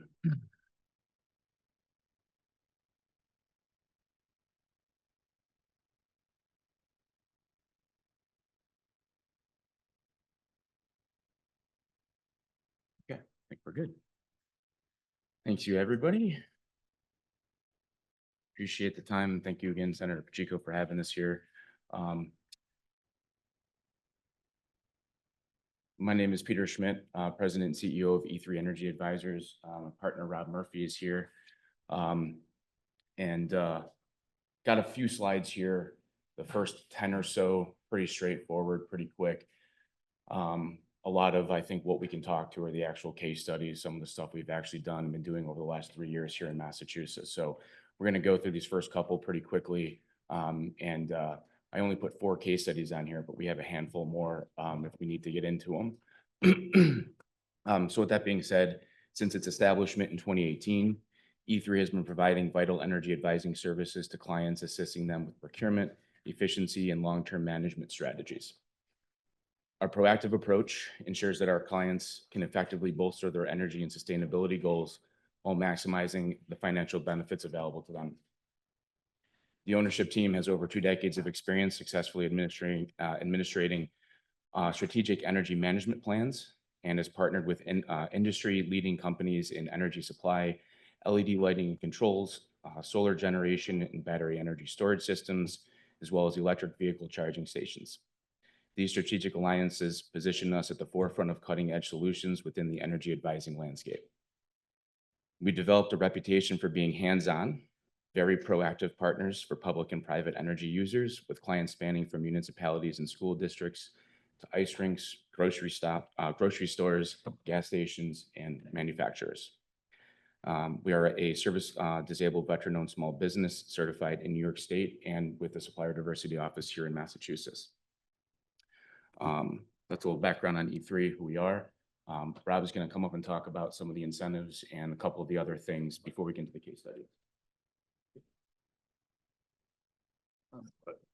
Thanks, Peter. Thank you for everyone's time here today. So just on the high level, many of the things we've heard of today, right? What are the different grant opportunities out there, funding resources, all the different initiatives. Straightforward, why do incentives matter? That they reduce capital costs, they reduce operating costs. So many of the things that are out there as the technology is improving, I would focus more on the transition to electrification in the transportation sector. These technologies are not cheap by any stretch right now. They're also constantly evolving and evolving quickly. So the incentives in the state of Massachusetts tend to be, as we just heard, some of the best in the country. And so the need to secure those funds on the municipal level, especially, but we're also seeing into the private sector. It's critically important to make those projects happen. Because right now, one of the things, again, focusing on the transportation side of things, it's cost parity between, hey, what's a gas or diesel vehicle? What's the cost parity there, the total cost of ownership for it to do what it needs to do? Without these incentive dollars and the different programs that are out there, grants, utility funding, simply the cost parity isn't there. So that's a big part of it. Some of those incentives are and grants are constantly changing. So we are, as part of the common challenges for it, one of the things that we're constantly keeping up with on the supply chain side of things too. What are tariff impacts? I think everyone collectively in this room and the large majority of the population, we all want to get to a place where our climate goals are met. In the short term, there's the big bottlenecks of obviously funding for it. On the utility level, the gentleman asked the question, how do we help the utilities be a little bit more nimble? That is one of, I think, the biggest challenges that we are facing right now. You have the electrical grid in the United States is the largest machine in the world. So how do you take, how do you integrate different technologies that are constantly evolving and plug them into this big giant machine? That's where there's a lot of the things that we look at from working within existing grid capacities, which basically just means like, hey, locations, how much power is available here today and in the next, we'll say 2 years. We do a good job of working with our municipal and private sector customers as far as identifying technologies that can be implemented today to meet your future, your future needs and your future planning. So, maximizing incentives.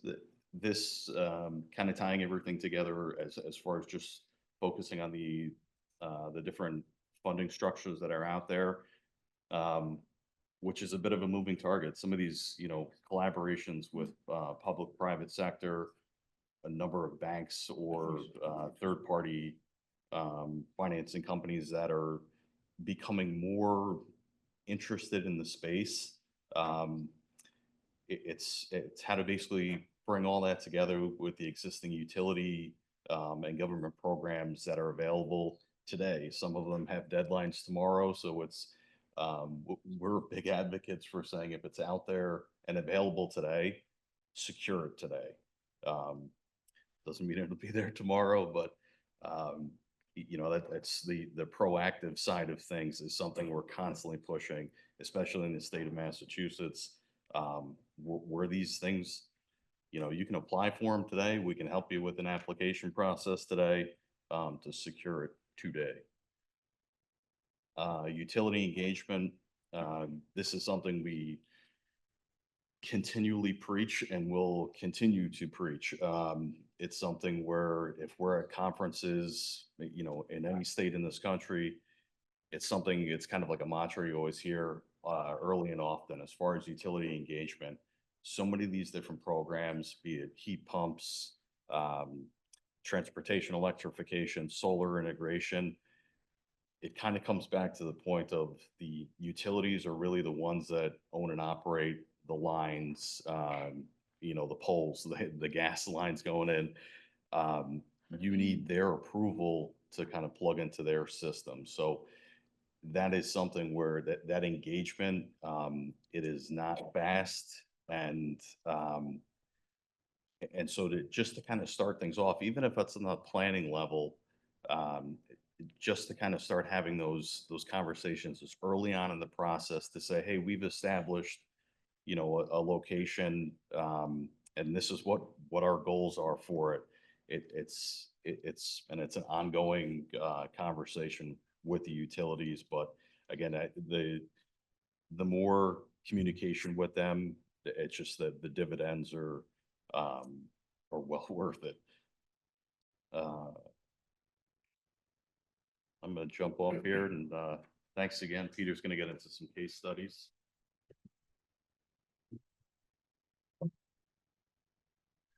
So this is the fun stuff. This is where we can start learning from all the stuff that's out there. In the interest of protecting people, I realize that some of these things we're talking about, it may look like some people were maybe being negligent or not doing their job. That's not the case. We wouldn't be here today if this wasn't some of the most common stuff that we see from towns, municipalities here in Massachusetts. We do a lot of work in New York State. We do work in Connecticut. We do work in New Jersey. We're all over the place. So these are very common things. But to start with, last year, we were approached by one of the municipalities down here on the South Shore, and they had been gotten an award grant for the Energy Efficiency Community Block Grant. That's the EECBG. They had already been looking at a retrofit for their school administration building and had received a quote from an installer for $118,000 for it. That sounds great. The grant covers that project, right? Yes, it does. However, the way that we look at it, the first question that we had to bring up to them we asked is, did you engage with the local utility and did you go after any of their incentives? And the answer was no, we haven't. So we said, we got to start there and we got to see what else we can do. So I think for that building alone, it was between 40 and 50,000 additional dollars that we got from the utility. So that means they didn't have $3,000 or $4,000 left over. They had at least $43,000+ left over, which means that we can start looking at stretching those dollars out. And ultimately, we included 2 other facilities that for a total cost of $212,000, $0 customer contribution. So, you know, it's great because from the federal level, the state level, there are all these programs, but for most people working in these municipalities, and in this particular case, there are 2 people that work for this community, but 20% of their job is energy and efficiency and sustainability. So 80% of the time, they're dealing with other stuff. So, you know, I'm sitting here in the audience myself, spinning in circles. We do this on a daily basis.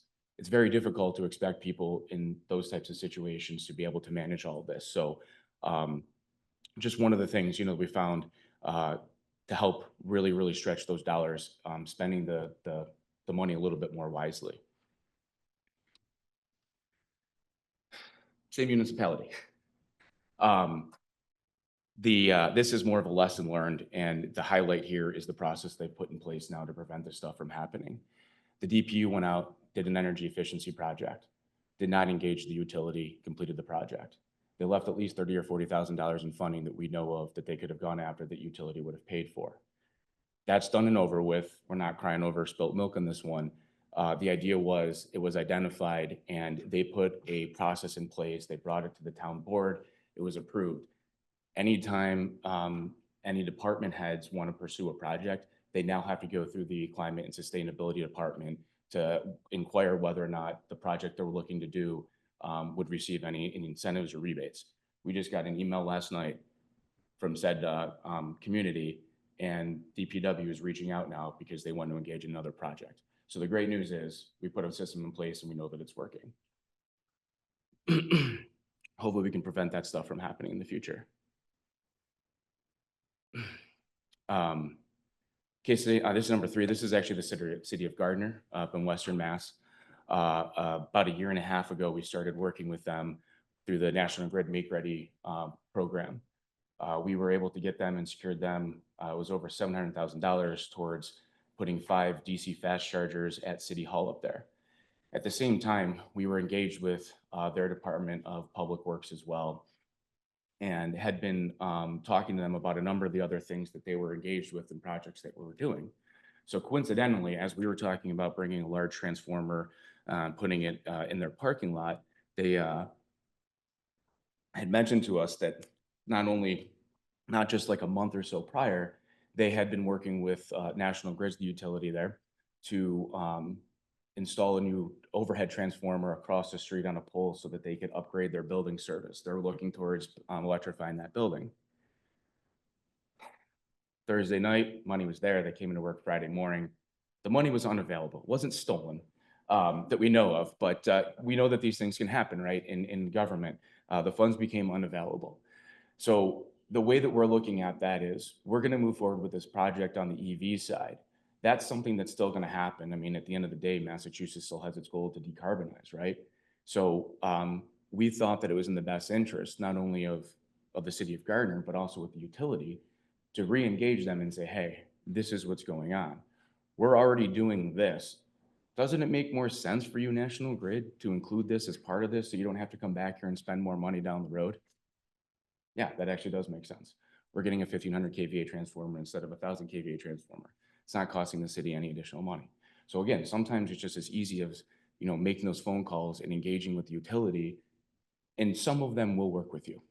Some of them will. So that's good to know. And hopefully the other ones that are a little bit more resistant will, you know, over the next 20 or so years, become a little bit more flexible. This one, the GATRA, it's a Regional Transportation Authority here, based out of Taunton. And they've actually, before we engaged with them about a year and a half ago or so, they'd already started their conversion with their fleet transportation. So at the time they had 6 battery electric buses. They're up to 10 now. They've already built out a fantastic infrastructure at their headquarters with a 3,000 amp service for a number of chargers to essentially convert their entire fleet. They did most of that with very, very little funding, third-party funding. They're a transit authority. It's a mandate. They're going to have to do it. But there's money. There's some funding there that they got. In some situations, though, where you don't have an investor-owned utility, where the incentives aren't going to be as great, you do have to start thinking out of the box. This is where the federal grants come into play. This is where the Mass CEC and other agencies come into play, and you have to start looking at. So because we know what they're looking for, what they're doing, and we've been working with them for a while now, we're able to look out for opportunities that come up that we know that are going to fit their scope. And so just to give you a little backstory on this one, we engaged with them with National Grid to perform a fleet assessment study. It's about a $20,000 or $30,000 study that National Grid pays for 100% to help fleets that are trying to convert their inventory over to buses or to electric vehicles, excuse me. And on the initial intake call that we were on, there's probably about 8 or 10 people on the call, including ICF, which administers the program. They do the intake call, and the director of operations is on the line with us. Not 2 minutes into the call, he drops off, and I get a text message. Just lost power here. What? How great is this? So since that happened, and we know about that, recently we became aware the Mass CEC has the Mass Vehicle to Everything demonstration program going on. That's $6 million right now. That it's a grant award to deploy vehicle to grid or vehicle to X, vehicle to everything charging. So what we're talking about here is, had John Higgins, the director of operations, had vehicle to grid charging set up, he essentially could be using those 10 battery electric buses in there as a form of redundancy and resiliency to back up building. So great, there wasn't money for it then, there is now. Katie Peterson's here from the Mobility House. If anybody has any questions for that, please feel free to reach out to ask her any questions. As far as I know, there's still a good amount of funding available. A lot of funding available. There's a deadline of July 31st. So feel free to reach out to Katie. It's a great opportunity. It's going to pay for potentially, you know, all the hardware. It's GATRA's pretty much already set up because they have the service available. So that's something that hopefully should move pretty quickly. But again, it'll give them something, and it's a pilot program. A lot of the stuff is new, but the idea is in other areas, as those buses are also driving around, they just started breaking ground on a new facility in Wareham. So that's Eversource territory. They drive everywhere in Plymouth, all over the place. I live in Plymouth, so I know. So, you know, we envision the future where they're going to be vehicle to grid chargers that in cases of emergency, high peak demand days, that these vehicles, which are coming back after a full day with 50 to 60% of their battery still left. So you think about that, that's a lot of energy that could be sent back potentially into the grid in those times of, you know, high demand or in cases of emergency. So that being said, comes down to the power of partnerships. We've learned the impactful projects are built on strong partnerships. We collaborate closely with the utilities for our customers because aligning stakeholders early creates a smoother execution. As Rob said, engage the utilities. The worst thing they can say is no. But what truly sets us apart is our proactive approach. We don't just show up when the funding is approved. Our goal is to be there from the beginning by offering ongoing bill monitoring and benchmarking to identify projects and new opportunities as they arise. The fifth one that I'll throw in here is a case study. There was another community that received an EECBG grant. 2 weeks of the deadline, they wanted to install 20 charging stations. So that's not going to happen. If they would have been proactive about it, we could have been in alignment to say, hey, now that you guys have been given this award, we already have projects identified down the road. So that's what we're really talking about, being proactive.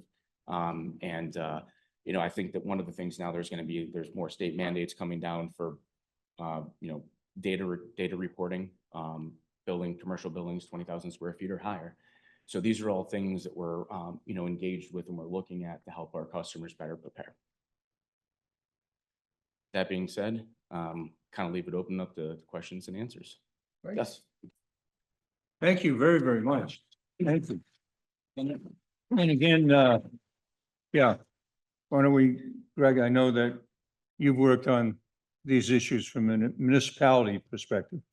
And I think it's important, maybe just pose a couple of questions from that perspective. So I've had various experiences with the help of consultants and procurement. You're exempt from 30B, correct? Yes. Right. So for those in the audience, 30B is a procurement tool that municipalities use to qualify people They are exempt, which means you put on an RFP or an RFQ for their qualifications. They can be negotiated with to represent your municipality so that you can go after everything that they spoke of. Now, let me ask you a question. With respect to your company, veteran zone preference, do you get a preference when you are before a program on behalf of a municipality? Are you a veteran-owned opportunity, like an MBE, WBE situation? Do you get, not calling special treatment, but qualified treatment for being a veteran-owned company? No, we don't, and that's okay. That's not what we're in this for, is to get any of that sort of preferential treatment. This is just more important to me. I was exposed to burn pits on my first deployment, so I have asthma as a result of it. That's why this climate change is super important to me. So I just put it out there more as a talking point for that, to let people know that, you know, this is real. I feel the effects when I'm sitting behind a transit bus that's pouring diesel out. And for the people that sit with me in the cars that, you know, as we're driving around, I know that they can't feel it, but it's going, you know, it's going in our lungs too. So right now, Massachusetts, there's no requirement. In New York State, it's a little bit different depending on, you know, what the contract is, if it's state money. There are some requirements, but I think the city of Boston requires right now that like 1% of city spent dollars needs to go towards a veteran-owned business. So, oh, sorry. Yeah. So just a couple other questions. So with respect to cost aggregation programs, right now Plymouth County is considering doing a regional program. There's already within our 27 communities a group of about 8 that are cost aggregation. My understanding that you have to be pre-qualified, a certain group of consultants to even offer that program. Are you one of those consultants? No, we don't agree with those. Okay. We don't agree with them. I'm gonna have you come talk to the commission. I mean, there's some value to it, but there's better ways to do it. Is just what we feel. For a community and, you know, that has residences that if they don't want to manage their own policy, their own utility bills, it's a decently safe place to put them, if that makes sense. So it's not a bad thing. I just think that there's really better ways to do it, but you also have to be proactive, and that's what we're preaching and kind of, you know, in that regard. We'll invite you in. From what I understand through the process, it's a 3-year process right now to collect the data, and that just might dry up. So that sweat, I mean, go nowhere else. With respect to battery storage programs, we actually, when we were over in Ireland, our good friend Gary was talking about battery storage, which they use over there. Can you talk about the benefits and features of that program here in the US, and if it's something that the county could get involved in? Because we have a lot of acreage that is just unused near transmission lines. So I was just curious on your thoughts about that. Yeah, I mean, and there's a couple different ways to deploy it. In the overall scheme of things, there's still a ways away from it being an everyday thing, but we're getting closer and closer.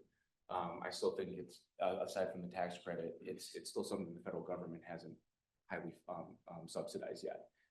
Once you see that, which we think is going to happen in the next 5 to 10 years, I think it'll make a lot more economic sense. But for right now, the projects that we're mainly looking at battery storage for are on high capacity, like level DC fast chargers, level 3 DC fast chargers for our charging station projects. And most of that is just for what we call peak shaving or demand shaving. So in that case, because of the high utilization of those stations and the high demand charges, those batteries don't need to be incentivized. They're almost going to pay for themselves in what we would consider a very reasonable, very good payback period. Where is that program now? Because I happen to be a interim town manager, and I had procured the services through one of your folks, but my board didn't want to go for it. Now, my understanding is that level 9 chargers now that are out there, level 3 chargers. Level 9, that's stuff that could probably take you to the moon. Yeah. Level 3. If it exists, yeah. Level 3 is kind of the cap.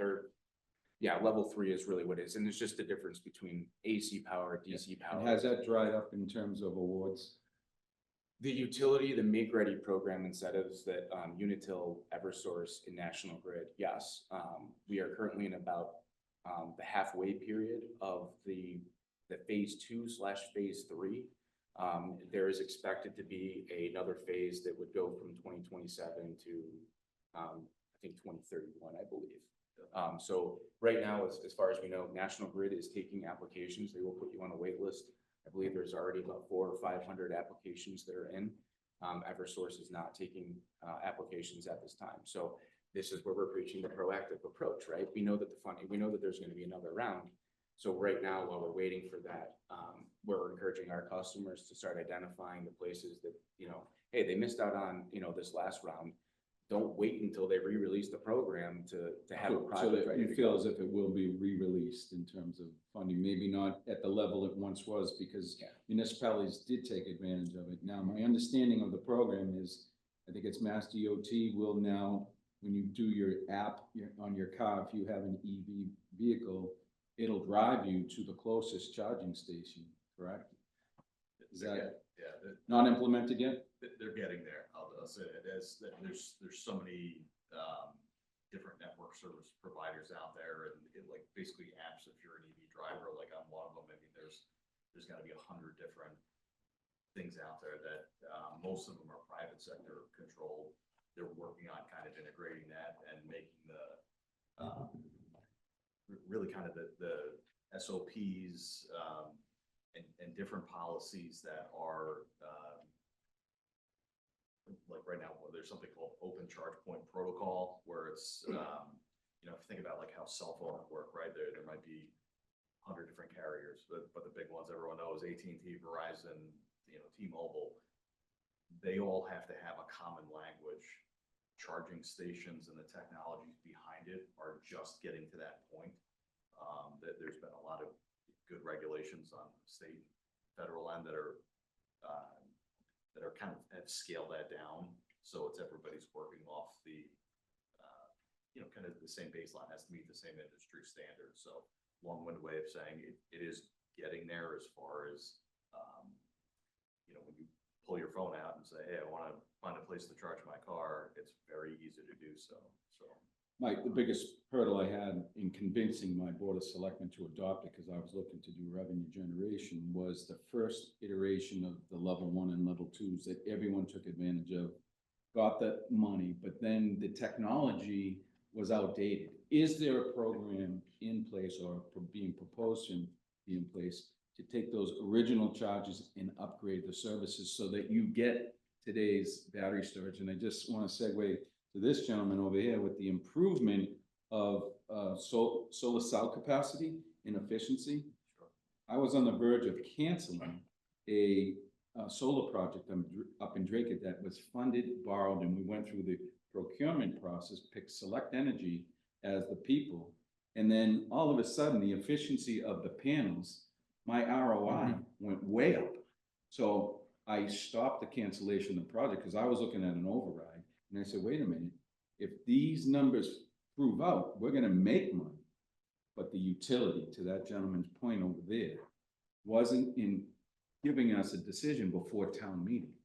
And so I don't know where that project is because I was just interim, but that was something that was bothersome to me because I saw dollar signs where there wasn't any opportunity. But the biggest knock was, how do we get those first, you know, additions of the technology upgraded so that it doesn't have a negative connotation? Oh, we invested in it. It didn't cost them anything, but no one uses it because it's 10 hours to charge it versus 3 hours to charge. So how do we deal with that? I think the best way to address it right now is looking at use cases and you know, the site specific, like level 1. I mean, I have a level 1 charger in my garage right now. It's fine for my use case for, you know, putting around town. Level 2, the technology is basically at the point where it's not really going to evolve a ton as far as like how fast it charges a vehicle.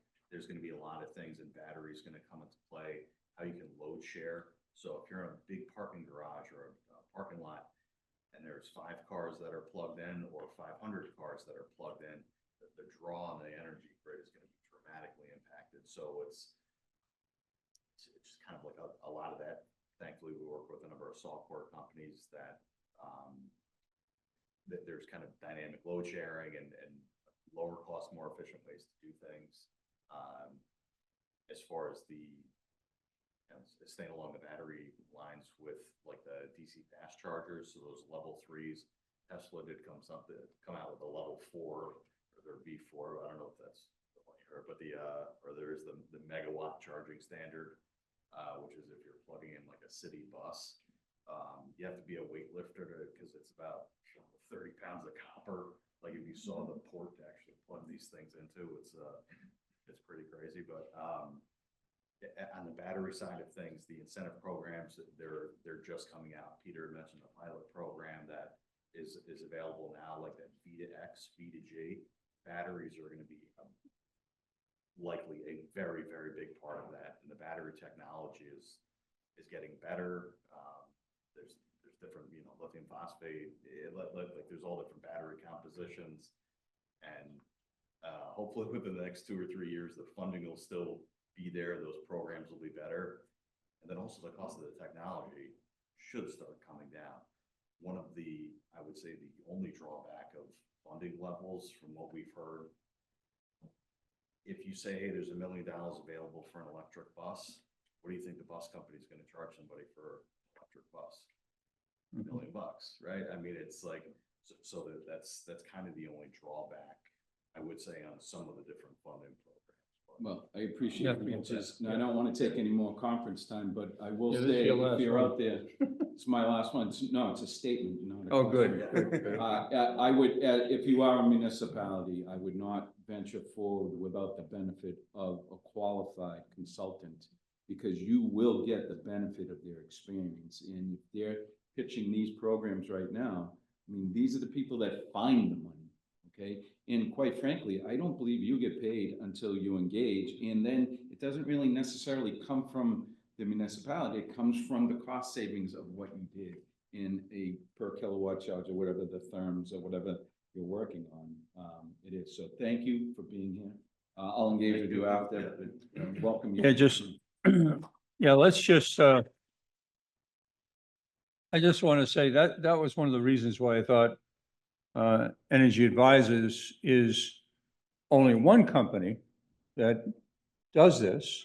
There are a number of companies that are out there doing it, but it is important for municipalities to understand that whether it's Energy Advisors or another consultancy, as Greg Hanley just said, it makes sense to actually sit down with an advisor, a consultancy, to really have a good understanding as to what your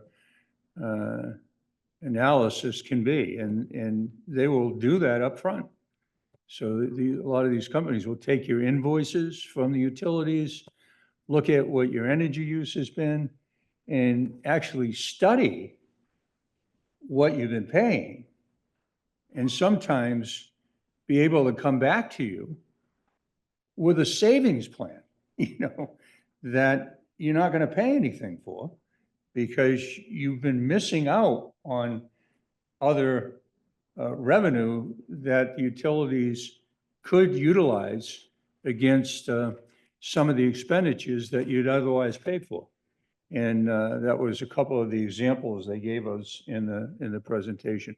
So let's thank our experts from E3 Energy Advisors for being with us today. Thank you. Now, if I can, at the conclusion here of today's program, just want to state again that the entire program will be edited through the great help of Old Colony Planning and their fantastic staff.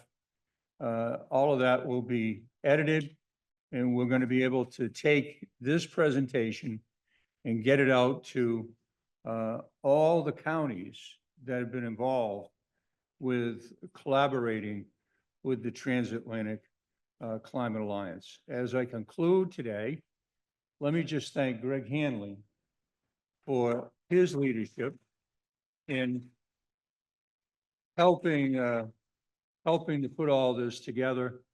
I want to thank Mary Waldron again. I want to thank the leadership of Bridgewater State University for hosting the conference here. I want to let you know that we're looking at least 2 more conferences in the region, one being on finance and one being on workforce development, because workforce development is going to be crucial going forward. I also want to thank Her Honor the Mayor for being with us, Mayor Kennedy. And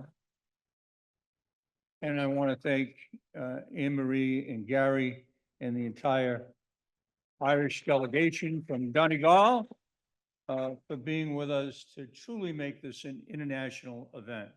Hopefully, I know I've learned something from the Donegal presentation and what you're working on there. And hopefully you've had an opportunity to learn a little bit about what's taking place here in Massachusetts, and we can work together. I want to give the last word to Craig Hanley. Thank you all for coming. Thank you, Senator. How about a round of applause for our host, Senator Mark Pacheco? I am very fortunate to have found this man at a time when we were looking to do something collaboratively in our sister county agreement, and this just propels us into the future.